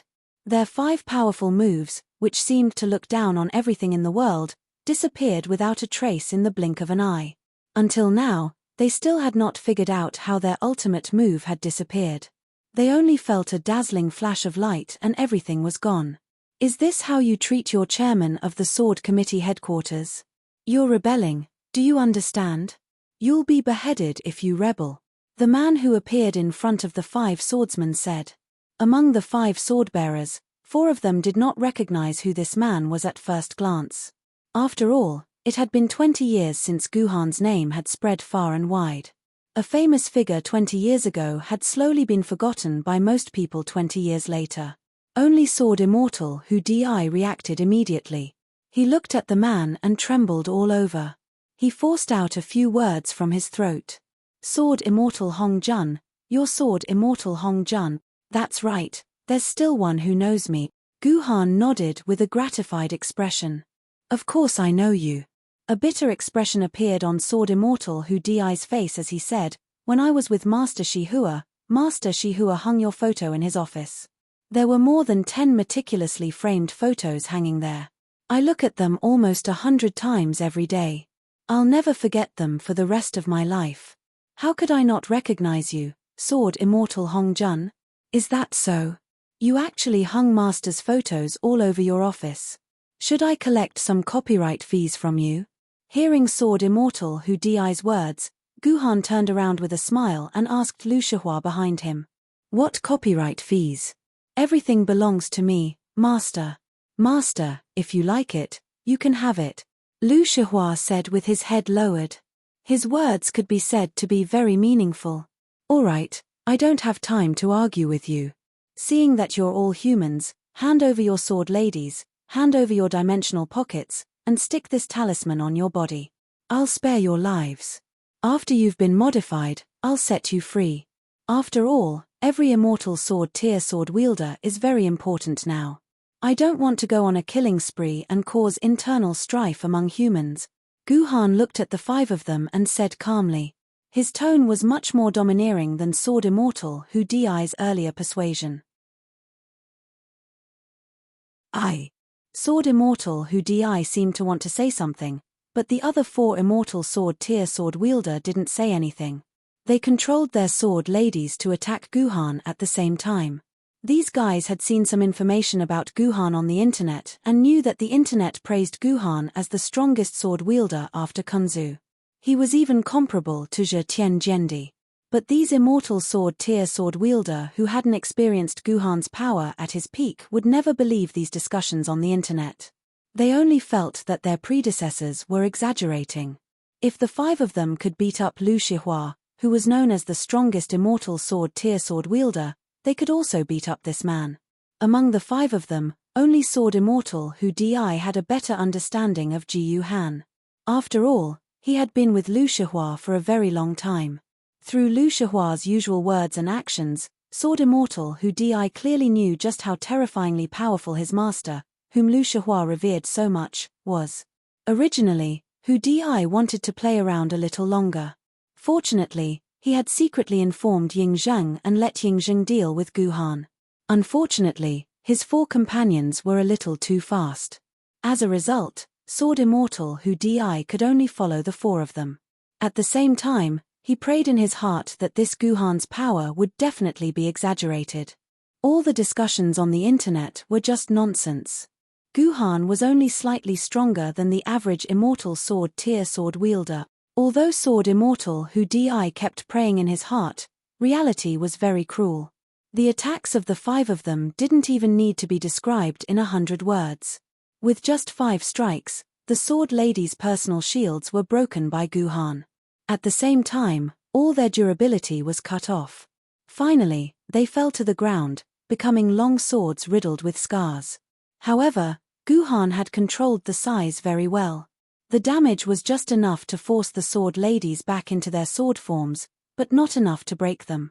After all, these immortal sword ladies were the most important capital of humanity's future. Moreover, the sword ladies were innocent. No matter what, Guhan wouldn't allow them to break. Just 1 strike, and I was defeated. Sword Immortal Hu Di stared at Jiyu Han in a daze. Never in his wildest dreams would he have imagined that he, an immortal sword tier sword wielder, would be able to force his superior to the brink of death. But against Guhan, against Sword Immortal Hong Jun, he was defeated in just 1 strike. We haven't lost yet. Sword Immortal Hu Di was dejected. The other 4 immortal sword tier sword wielder didn't seem to be willing to admit defeat. They actually began to activate their immortal sword ladies again. These immortal sword ladies, whose bodies were riddled with cracks, also showed signs of being released again. How dare you, beast! Seeing this scene, Guhan's eyebrows were about to burst into flames. These sword wielder were actually planning to forcefully release these immortal sword ladies, whose durability had been depleted, and force them to continue fighting. No, the sword maidens whose durability was about to be depleted had no combat power left. It seemed like these fellows were planning on using the immortal sword grade sword maidens to their last bit of value. They had directly detonated the 4 immortal sword grade sword maidens, using the massive damage from their self-detonation to kill themselves.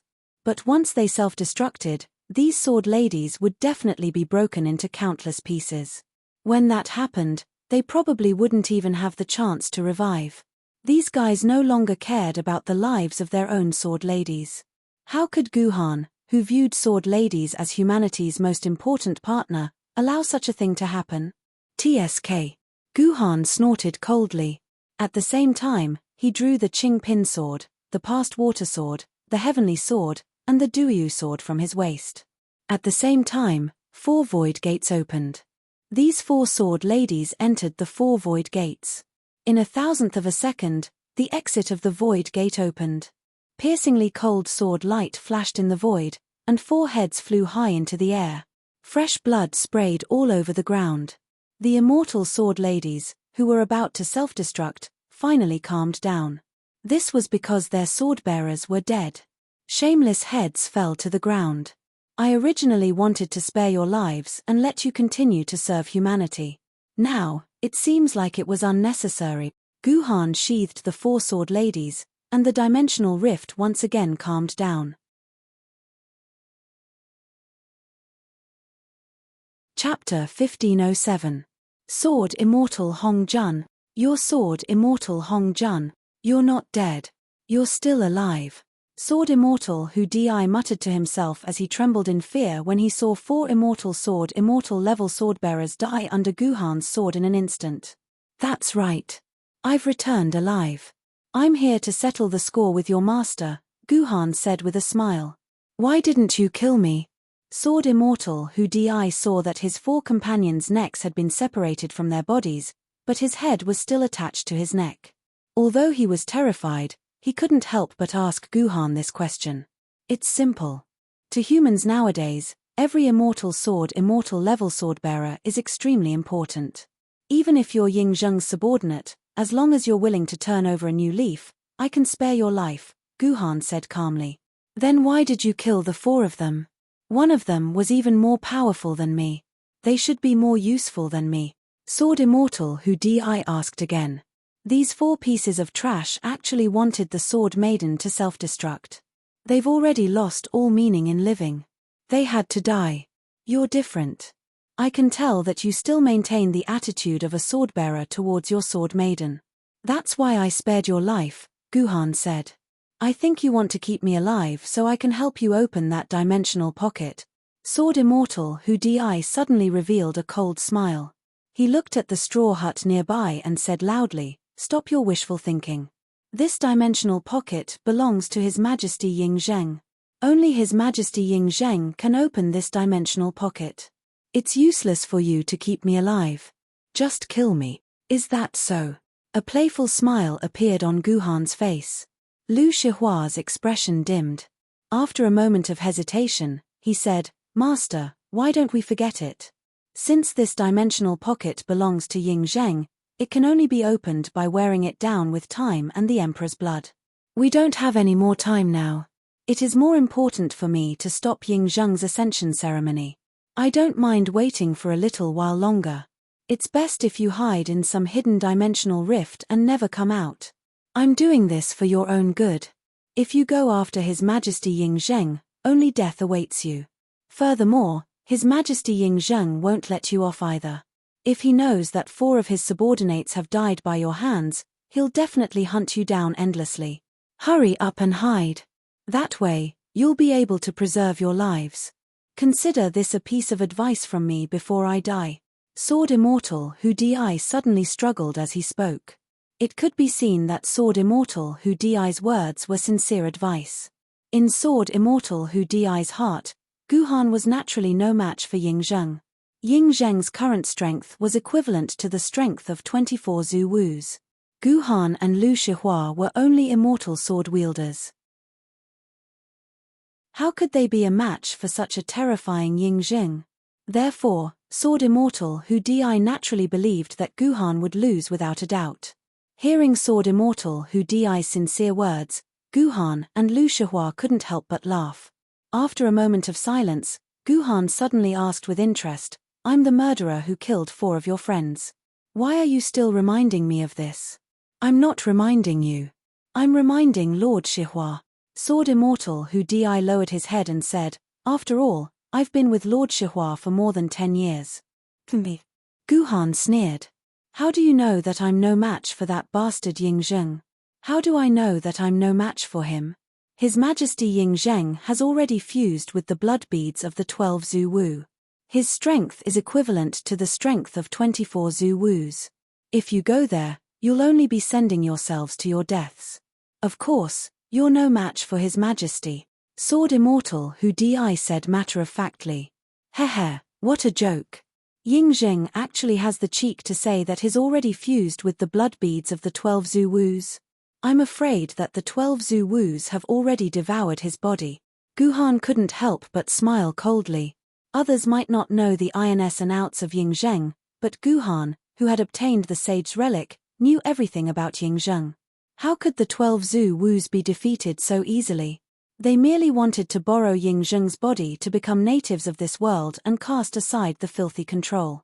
Ying Zheng didn't even know that he had made a wedding dress for someone else. Instead, he thought that he was invincible.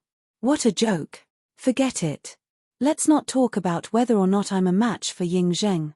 Didn't you just say that I can't open Ying Zheng's dimensional pocket? Now, I'll show you whether or not the dimensional pocket can withstand Sword Immortal Hongjun's will. Ji Yuhan laughed coldly.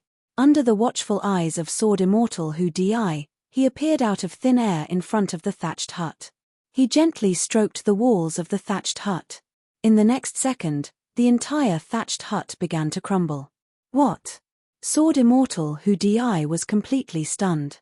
The straw hut looked very simple and crude, but in reality, it was a dimensional pocket.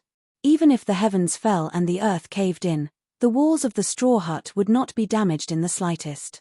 But now, the entire straw hut began to collapse. Sparks emerged from the grass that made up the straw hut. At the same time, these sparks began to burn rapidly. Soon, the entire straw hut was set ablaze. In less than 3 seconds, the straw hut was completely burned to ashes. At the same time, a dimensional rift was torn open in the space within the dimensional rift. Countless bright natural sword immortals gushed out of the rift like a waterfall. Finally, they formed a small hill on the ground. When piled up, they were as tall as 3 people. All of them were natural sword maidens. Ying Zheng, this bastard, he actually hid all the natural sword maidens of the human race. This bastard deserves to be punished. Guhan said angrily. Once this natural sword maiden was controlled by someone, it could be seen that in the future, all the sword bearers would also be controlled. Ying Zheng would then be able to take all the benefits shared by all of humanity into his own hands. This bastard really deserved to die.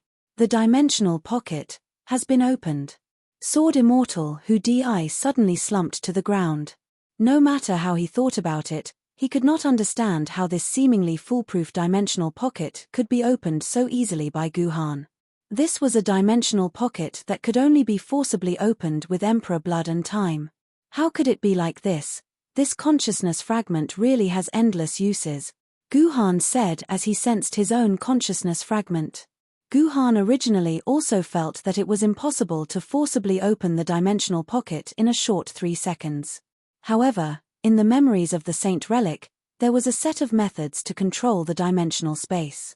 According to the description of this control method, the power of the dimensional space could actually be absorbed by the consciousness fragment.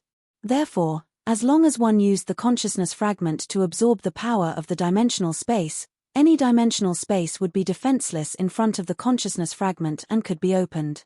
Following this method, Ji Yuhan sent a fragment of his consciousness into the wall of the thatched hut. The result was just like what the Saint's relic had described. The fragment of his consciousness began to fuse with the layer of defense outside the dimensional pocket, and then he was able to control the dimensional space contained in the dimensional pocket.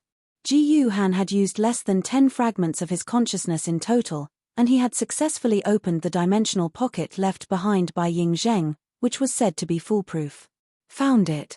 Guhan very quickly found the 12-winged angel sword from the pile of natural sword maidens. After all, the 12-winged angel sword was an emperor sword maiden. It was extremely precious, so Ying Zheng had deliberately stored the 12-winged angel sword in a wooden box. This was a privilege that only emperor sword maidens had. All the other sword maidens were piled up in Ying Zheng's dimensional pocket like ordinary trash. Even the immortal sword maidens were treated the same way. From this, one could tell how arrogant Ying Zheng was. Good disciple, Are you ready to hold her? Guhan placed the 12-winged angel sword in front of Lu Shihua. Lu Shihua looked at this sword maiden that could allow him to embark on a completely different path. His heart was filled with mixed feelings.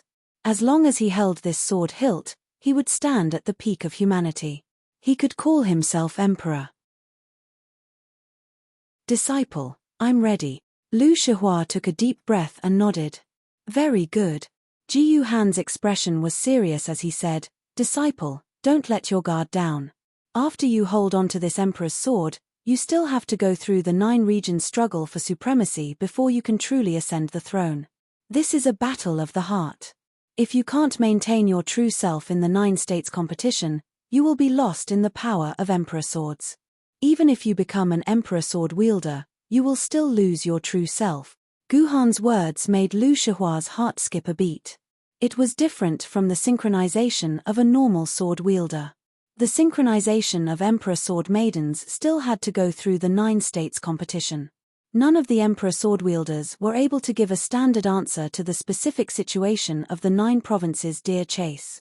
This was because the 9 provinces deer chase was actually an illusion that the emperor sword level sword mistress had cast on the wielder. Only by going through the entire 9 provinces deer chase illusion and maintaining one's true self in the illusion could one truly control the emperor sword level sword mistress and become a true emperor sword wielder. However, if one was shaken in the 9-states competition illusion and lost one's true self, although one could still ascend to the throne and become an emperor, one's true self would disappear. Then, even if one became an emperor sword wielder, the sword essence in one's body would be sealed. From then on, one's sword essence would no longer be able to grow. The same amount of sword essence one had when one ascended to the throne and became an emperor would be the same amount of sword essence one would have in this lifetime. One would forever lose the possibility of growth. Every emperor sword wielder was an absolute hero. They had experienced countless hardships and adventures to grow to this stage, and their willpower surpassed that of most ordinary humans. However, such heroes still had around a 50% chance of failure in the 9-states battle for supremacy. For example, the Dragon Lion Sword Emperor had failed in the 9-states battle for supremacy. As a result, after he ascended to the throne, his sword element had always remained at the level of 20 million quarks, and there had been no growth for his entire life. Chapter 1508. Yes, I understand. Lu Shihua nodded solemnly and decisively grabbed the 12-winged angel sword in Guhan's hand. Lu Shihua's body rapidly petrified as he entered a synchronized state. At the same time, he entered the mental illusion of the 9 states vying for supremacy. As for the duration of the petrification, this period of time depended on the hardships and tempering that the sword-bearer had experienced in the 9 prefectures competition. Some people could be petrified within a minute, while others could only be petrified after a month. As for how long Lu Shihua wanted to be petrified, that would depend on his own ability. I can't wait here any longer. I'm only 1 step away. If I wait any longer, Ying Zheng will run out of time, Guhan pondered. At the same time, he shot out a beam of sword chi from his hand, circling Sword Immortal Hu Di's head. Sword Immortal Hu Di's head followed the fate of his 4 companions and fell. Sword Immortal Hu Di had originally thought that he had already received Ji Yuhan's forgiveness and that he would be able to preserve his life. Just as he was secretly rejoicing, before he could even react, his head had already left his body. I really didn't want to kill you. Guhan looked at Sword Immortal Hu Di's corpse and sighed. Unfortunately, the 2 of us are about to enter a petrified state. If I let you stay here, the 2 of us will be in danger. After Sword Immortal Hu Di's death, Guhan no longer had any reservations. He took out the Shenyuan sword with one hand and the Immortal Trapping Sword with the other.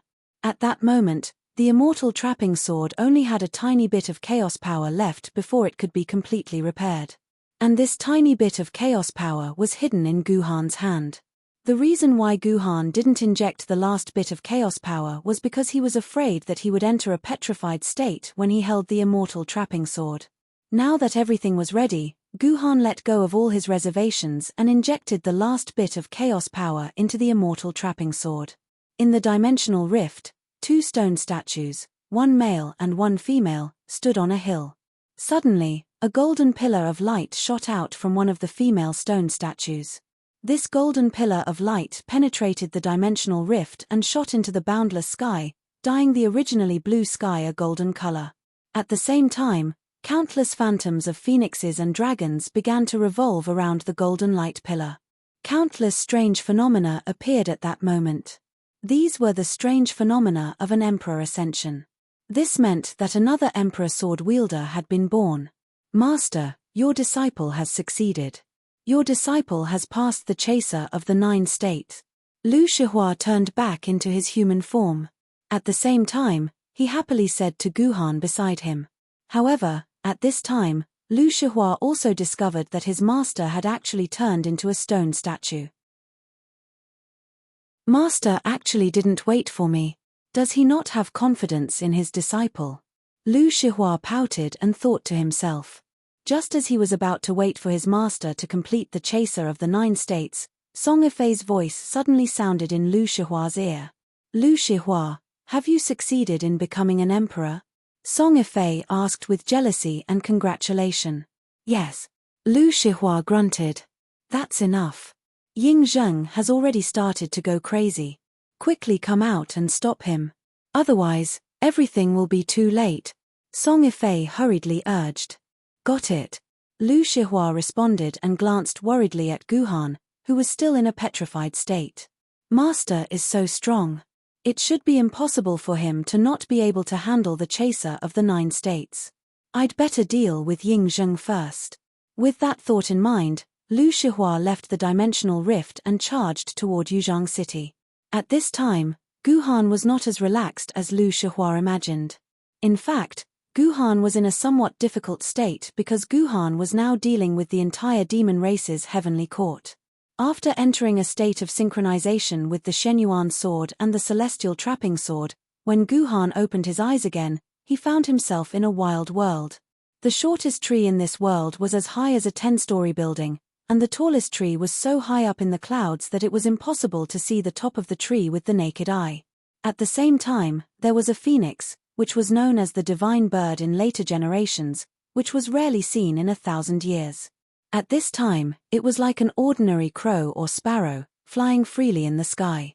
On the ground, there were groups of killins and demon beasts everywhere. Guhan could also see countless naked fellows with all kinds of strange totems drawn on their bodies. At the same time, they had all kinds of strange animal characteristics. They walked upright on the ground. Some of them were picking fruits, some were killing demon beasts, and some were fighting to the death with soldiers wearing silver armor but with all kinds of beast heads. As soon as Guhan regained consciousness, he began to try to contact his 10 sword maidens. In the end, he lost contact with all 10 sword maidens. There was no way to communicate with them at all. When Guhan touched his waist, he found that the original 10 scabbards, along with his dimensional pocket, had disappeared without a trace. Could this be the untainted world? An untainted world formed by an illusion? After seeing what was happening in front of him clearly, Guhan could not help but think to himself. In the past, Guhan did not know what the legendary untainted world looked like. However, after obtaining the sage's relic, Guhan had a rather detailed understanding of the untainted world. After all, the sage's relic contained many stories of the untainted world, and these scenes had become one of the most profound memories of Guhan. They were firmly engraved in Guhan's mind. That towering tree should be the legendary creation tree, those naked fellows should be the Wu people, and those armored soldiers should be demons. Guhan quickly distinguished the identity and standpoint of the fellows he saw. I didn't expect Master to have such a detailed understanding of the untainted world. This saves me the trouble of introducing it to you again. A faint voice suddenly rang in Guhan's ears. This voice sounded somewhat familiar, but it was also a voice that he had never heard before. Are you the lady of celestial trapping sword? Guhan immediately realized that the owner of this voice should be the celestial trapping sword. Because she was sisters with the celestial slaying sword, the 4 of their voices sounded relatively similar. This was also why Guhan felt like he had met them before. That's right. I thank you for saving me, benefactor. You used a vast amount of chaotic power to save me. Otherwise, I don't know how long I would have to sleep in this untainted world. The celestial trapping sword said to Guhan gratefully. Why do you call yourself a little girl? Your sisters have never called you that. Upon hearing the celestial trapping sword call herself a little girl, Guhan immediately became curious. Very few sword ladies would call themselves that. I'm a little girl. Why do I need a reason? The celestial trapping sword's answer was obviously an excuse. Of course, Guhan could not get to the bottom of it, so he simply acquiesced. In that case, what should I do next? How can I complete the 9 states fight for supremacy? To be honest, Guhan did not have much confidence in the 9 states fight for supremacy. Although every Emperor sword-level sword wielder had gone through this step, after an Emperor sword-level sword wielder ascended to the throne, this process was a taboo. There had never been any written records that described this process in detail that had been passed down. They only told their descendants to maintain their true self during this process. That was all. Hence, until now, Guhan was still confused about the 9 states fight for supremacy. He had no idea what he should do next. The 9 states fight for supremacy is actually a process where my heart and master's heart merge and we experience each other's sincerity. This is also the first time I've experienced the 9 states fight for supremacy. I'm not sure about the specifics. However, I know that you must find the location of my real body in this illusion. As long as you can find it and hold it with your own hands, Master and I will naturally know what to do next. Celestial Trapping Sword replied. Then do you know where your real body is? Guhan asked. I'm not sure. The Celestial Trapping Sword hesitated for a while before saying, however, I'm most likely still in the hands of the old master.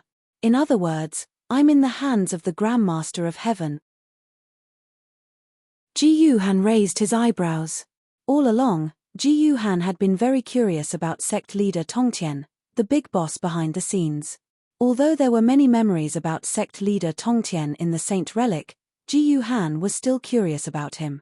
Although there were many memories of the Grandmaster of Heaven in the Saint's Relic, Guhan had never personally met this existence that had changed the entire chaotic world. Hence, when he thought about how he was about to personally meet this super big boss, Guhan felt a little excited. However, he did not know how the Grandmaster of Heaven in the 9 states fight for supremacy was different from the real Grandmaster of Heaven in the past. What was the difference between the Grandmaster of Heaven and the Grandmaster of Heaven who had escaped from prison and was hiding somewhere in the world to spy on the entire world? At the same time, he was secretly recuperating and preparing to make a comeback. Celestial Trapping Sword, do you know where the Grandmaster of Heaven is? Guhan decided to personally meet the Grandmaster of Heaven in the illusion, so he asked the Celestial Trapping Sword. In the Aquamarine Palace. The Celestial Trapping Sword replied. Then where is the Aquamarine Palace? Of course it's on Penglai Island. Then where is Penglai Island? Which direction should I go in? I don't know. How can you not know? Aren't you someone who lived in this era? Except for the God Investiture battle, I have never left the Aquamarine Palace, nor have I ever left the Old Master's side. However, during the God Investiture battle, the World Tree was completely destroyed, so I can't tell where Penglai Island is. The Celestial Trapping Sword said. Alright, then I'll have to ask someone else.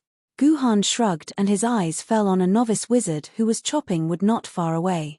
This novice wizard was different from other novice wizards with bird or snake heads. This novice wizard almost looked like a human.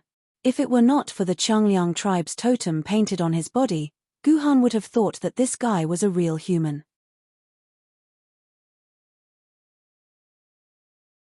Chapter 1509. Which tribe are you from, Wu people? Why are you wearing such strange clothes, and I don't see any totems on your body? The sorcerer who was chopping down trees asked warily when he saw Guhan suddenly appear in front of him. I'm not from the Wu people, so of course I don't have any totems on my body, Guhan said with a smile. You're not from the Wu people. Then you must be one of those cultivators who call themselves immortals. That's not right, you don't have the unique stench of cultivators, but you look like the Wu people. You also have the smell of Pangu's bloodline. You look like a newborn child of the Wu people. Which tribe are you from? The sorcerer sniffed at Guhan from a meter away, then asked in a strange tone. I'm from the human tribe, Guhan said. Human tribe? Why have I never heard of this tribe? The sorcerer's expression became even more strange.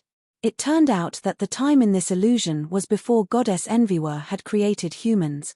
Hearing the sorcerer's words, Guhan's understanding of the time in his heart became clearer. Before goddess Enviwa created humans, there was no human tribe in this world, so it was normal that the sorcerer had never heard of the existence of the human tribe. There are thousands of races in the untainted land, and our human tribe is only a very small race among them. Moreover, since the Dragon and Phoenix War, our human tribe has been hiding in the wilderness. Not many of the Wu people know of our existence, so it's not strange that you don't know, Guhan said lightly. Is that so? The sorcerer looked at Guhan doubtfully, then said, I don't care which race you are from, but you can't go any further. In front of you is the territory of the Qiangliang tribe. Anyone who enters the Qiangliang tribe without permission will be killed directly, so you'd better leave quickly. The sage's relic said that Wu people have always been domineering. Today, it seems that it's true. The main camp of the Qiangliang tribe is over 1,000 kilometers away from here, but the other side has already turned this area into their own forbidden zone. There are more than 100 branches of the Qiangliang tribe in the Great Wasteland. If each of them has divided 1,000 kilometers into their own territory like this, then how can the other races survive? Ji Yuhan thought coldly in his heart. From the looks of it, the decline of the Wu people is not without reason. Their behavior was too domineering, so they were exterminated. Guhan's mind naturally came up with such a thought, but in the next second, Guhan's forehead was immediately followed by a large amount of cold sweat. Guhan had just felt that the Wu people were overbearing. A small tribe dared to occupy a territory spanning 1,000 kilometers. But after thinking about it carefully, wouldn't the future human clan be more overbearing than the Wu people? In the future, the whole world would be the territory of the human clan, and the other races or animals would either become the pets or food of the human clan. The remaining wild animals could only rely on the animal protection of the human clan to survive. To a certain extent, the human clan was more than 10 times more overbearing than the Wu people. Forget it. This world is a world where the weak are prey to the strong. If the human clan is not strong, it is impossible for them to exist in this world. Who cares about being overbearing? In just a few seconds, so many thoughts flashed through Guhan's mind. When the other party found that Guhan did not leave after a long time, he could not help but feel a little annoyed and said, "Leave quickly, or I will take action." The Wu people are really hot-tempered. Guhan chuckled and then said, "Brother, don't worry. I have no intention of entering the territory of the Qiangliang tribe. I have received orders from the elders of the tribe to send a letter to the Bo Palace of Penglai Island. But I am a greenhorn, and the untainted land is too vast, so I have lost my way. I wonder if you can tell me where the Bo Palace of Penglai Island is? As long as I know the way, I will leave immediately and will not disturb you." You want to go to the Bo Palace? The territory of the sect leader of Tongtian. The other party was shocked by Guhan's words and could not help but ask. Yes. Guhan nodded. The human clan is actually related to the sage. The other party asked again. His face was almost in front of Guhan, and Guhan was almost disgusted. The elders of my tribe are friends with the sage of Tongtian. What's so strange about that? I'll have to trouble brother to quickly tell me which direction this green touring palace is. Ji Yuhan said impatiently. My name is Wu Gang, a heaven shaman from the Qiangliang tribe. It is fate that brought us together. I see that you must be tired from the journey. Why don't you come to my house and rest for a while? You don't even need to eat for the night. I have mammoth meat that I just killed yesterday. It is really delicious. Let's share it. Wu Gang's attitude took an unexpected 180-degree turn. From his previous indifferent expression, he became like a brother to Ji Yuhan, trying his best to invite Ji Yuhan to his home. So he is Wu Gang. Upon hearing Wu Gang's name, a hint of curiosity welled up in Ji Yuhan's heart. There were no memories of Wu Gang in the sage relics. However, to the humans of pre-Great Calamity times, Wu Gang was definitely a familiar name. Ask Wu Gang what he has, And Wu Gang brings out the osmanthus wine. This poem was believed to be familiar to most people. After all, this poem was written in the textbooks of middle school.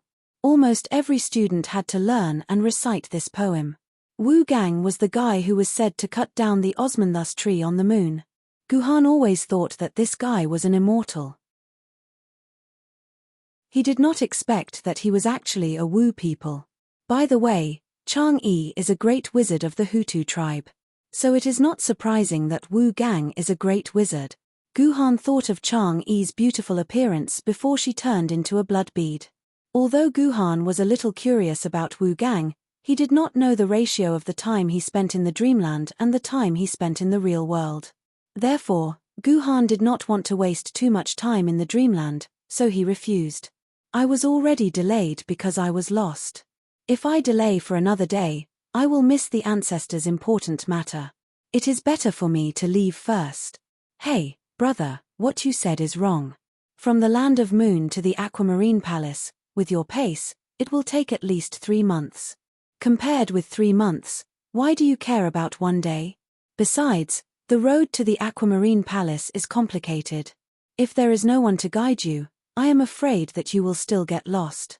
If there is someone who can guide you all the way to the aquamarine palace, it will really save time. Wu Gang grabbed Guhan's arm and said, "That is true." Ji Yuhan nodded. At the same time, he looked at Wu Gang curiously. It seemed that Wu Gang had something to ask of him.